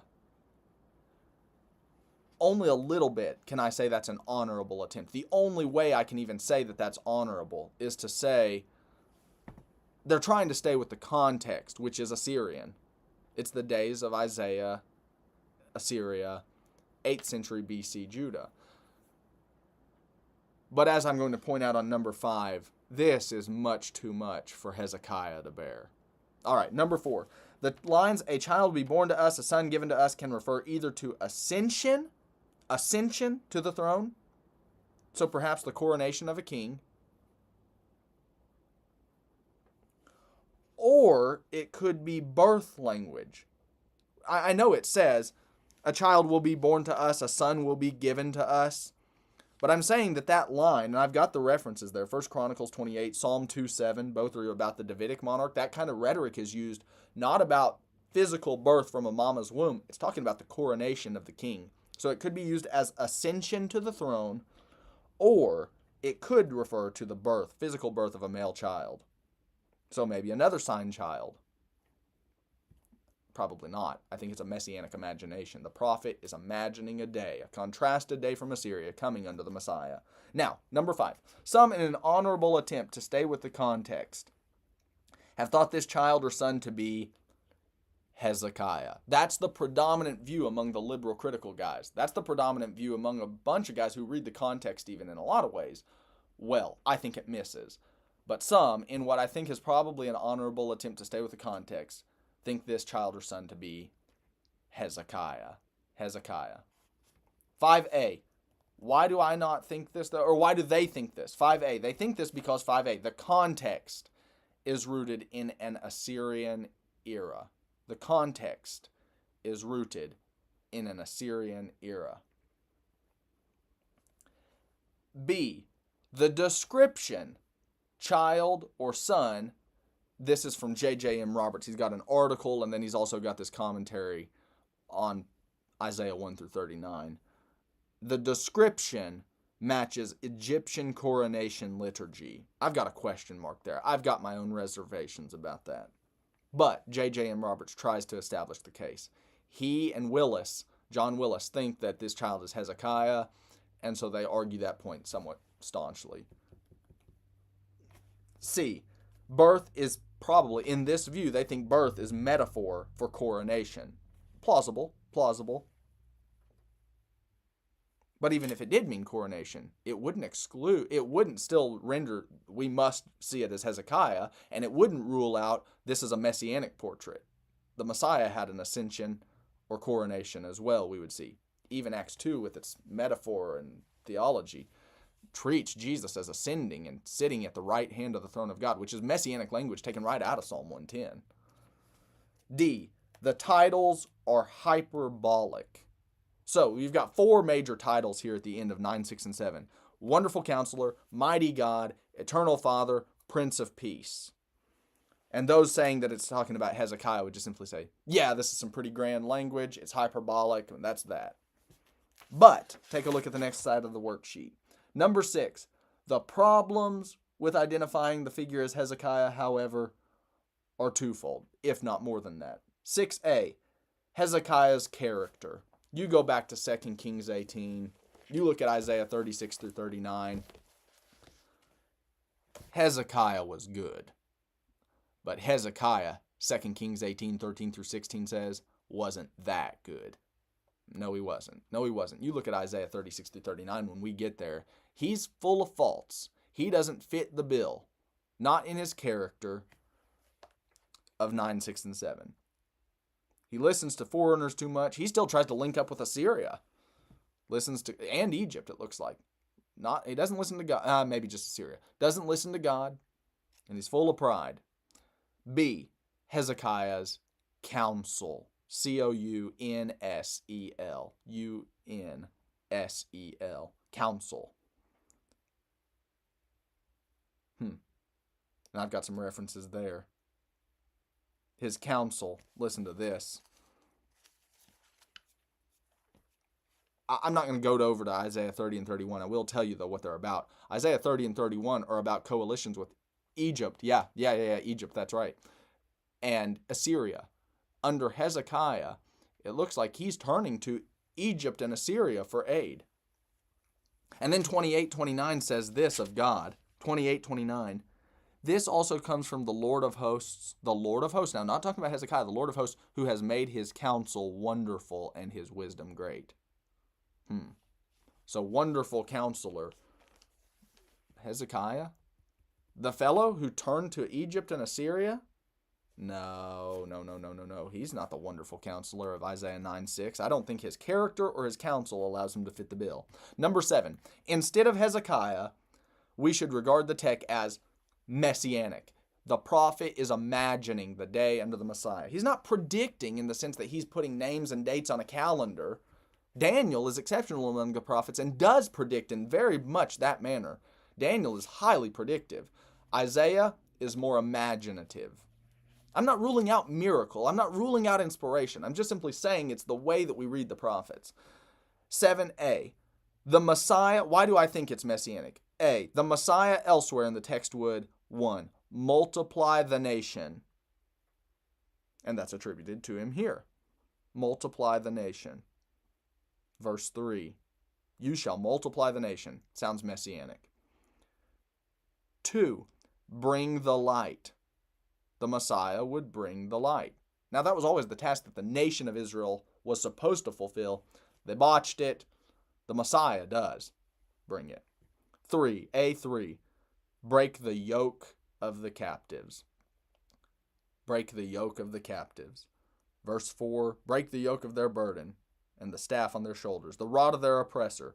The Messiah's deliverance, quite like the deliverance that God would bring from Assyria, Babylon, is much more, it's greater, and I think the prophet's imagining that ideal kind of deliverance. Now, one of the problems, and I pointed this out last time, some, I think, were reading Isaiah and thinking that this vision was to be fulfilled immediately after the dissolving of Assyria. Assyria is going to be gone, and then the Messiah. And I think God gives us prophets, Jeremiah, Ezekiel, Daniel especially, right after the Assyrian Babylonian crisis, even in the Babylonian crisis, to say, you're reading the prophets wrong. The messianic expectation or imagination isn't, I'm not saying, God says, that it's breaking forth right after Assyria. But this is the kind of hope that you're dreaming of, even if it's 4 nations past. Babylon, Medo-Persia, Greece, Rome. In the days of these kings, God will set up a kingdom. Daniel 2:44 and 45. All right, so the Messiah will multiply the nation, bring the light, break the yoke of the captives. B, why else do I think that it's messianic? The figure is termed, his name will be called, or this will be his character and nature. He's termed B1, Wonderful Counselor.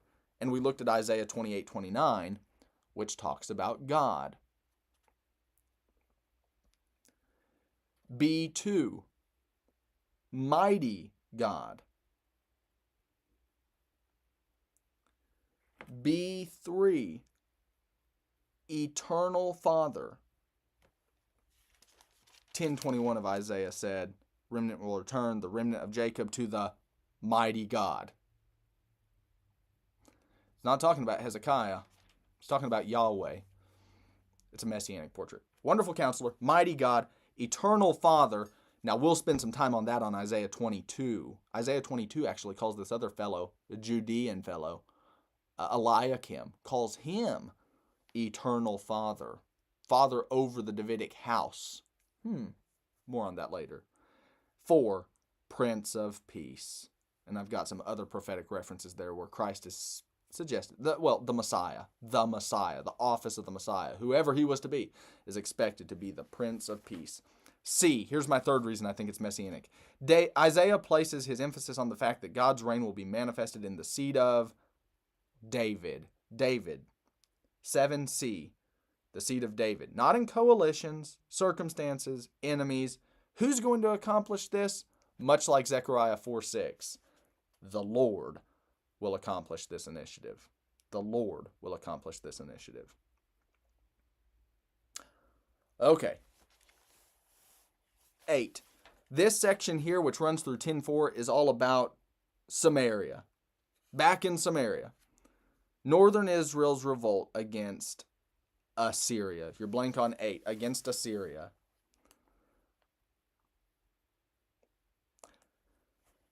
Since Samaria is functioning even without God's aid, Tiglath-Pileser sets them back a bit. God's anger, your next blank on 8, God's anger, which does not turn away, and his hand, which is outstretched still, mark his holy punishment, which is actually an attempt or an act at purification or redemption. Even when Assyria invaded, this is 9:8 through not just 12, but all the way through the unit. The people still did not seek the Lord of hosts. That's what verse 13 says. The people do not turn back when struck, nor do they seek the Lord of hosts. That was his aim. That's what he's trying to accomplish. The people did not seek God. The whole nation gets it. Even the innocent suffer. There's a difference between suffering and punishment. All punishment is suffering, but not all suffering is punishment. The innocent or the righteous suffer the fallout, but they're not being punished per se. God's not aiming at them, but they suffer the fallout, and it's inevitable. All punishment brings fallout or suffering even on the innocents. You punish an alcoholic father, the kids that were the children of this fella, they're going to bite it. Even if you deliver them, they're going to have consequences from that. Even rendering just punishment brings fallout, which is not punishing these people, but it's suffering of the innocent. Suffering. All punishment is suffering, but not all suffering is punishment. Number 10, pictured as self-consuming and self-punishing, the fire burns and grows. Verses 17 through 21. Assyria is pictured like God's fire kicking up. It grows, and the whole nation, they don't realize it, but they're fighting against themselves, which is what people often do when they sin. They keep going down this spiraling out path, fighting against themselves.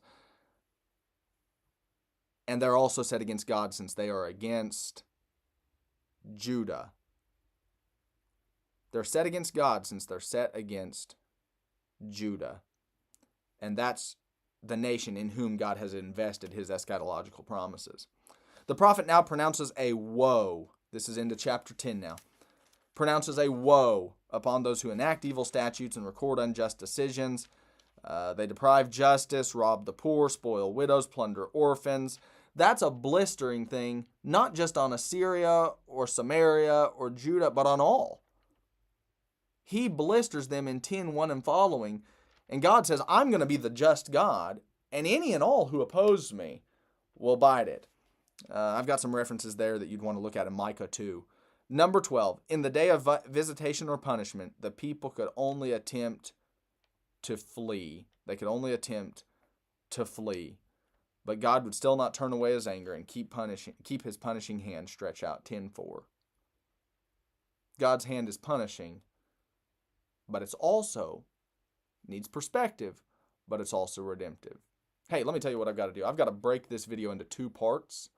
So let me cut it here, and we'll resume in chapter 10 through 12 in a second installment. Thanks for studying.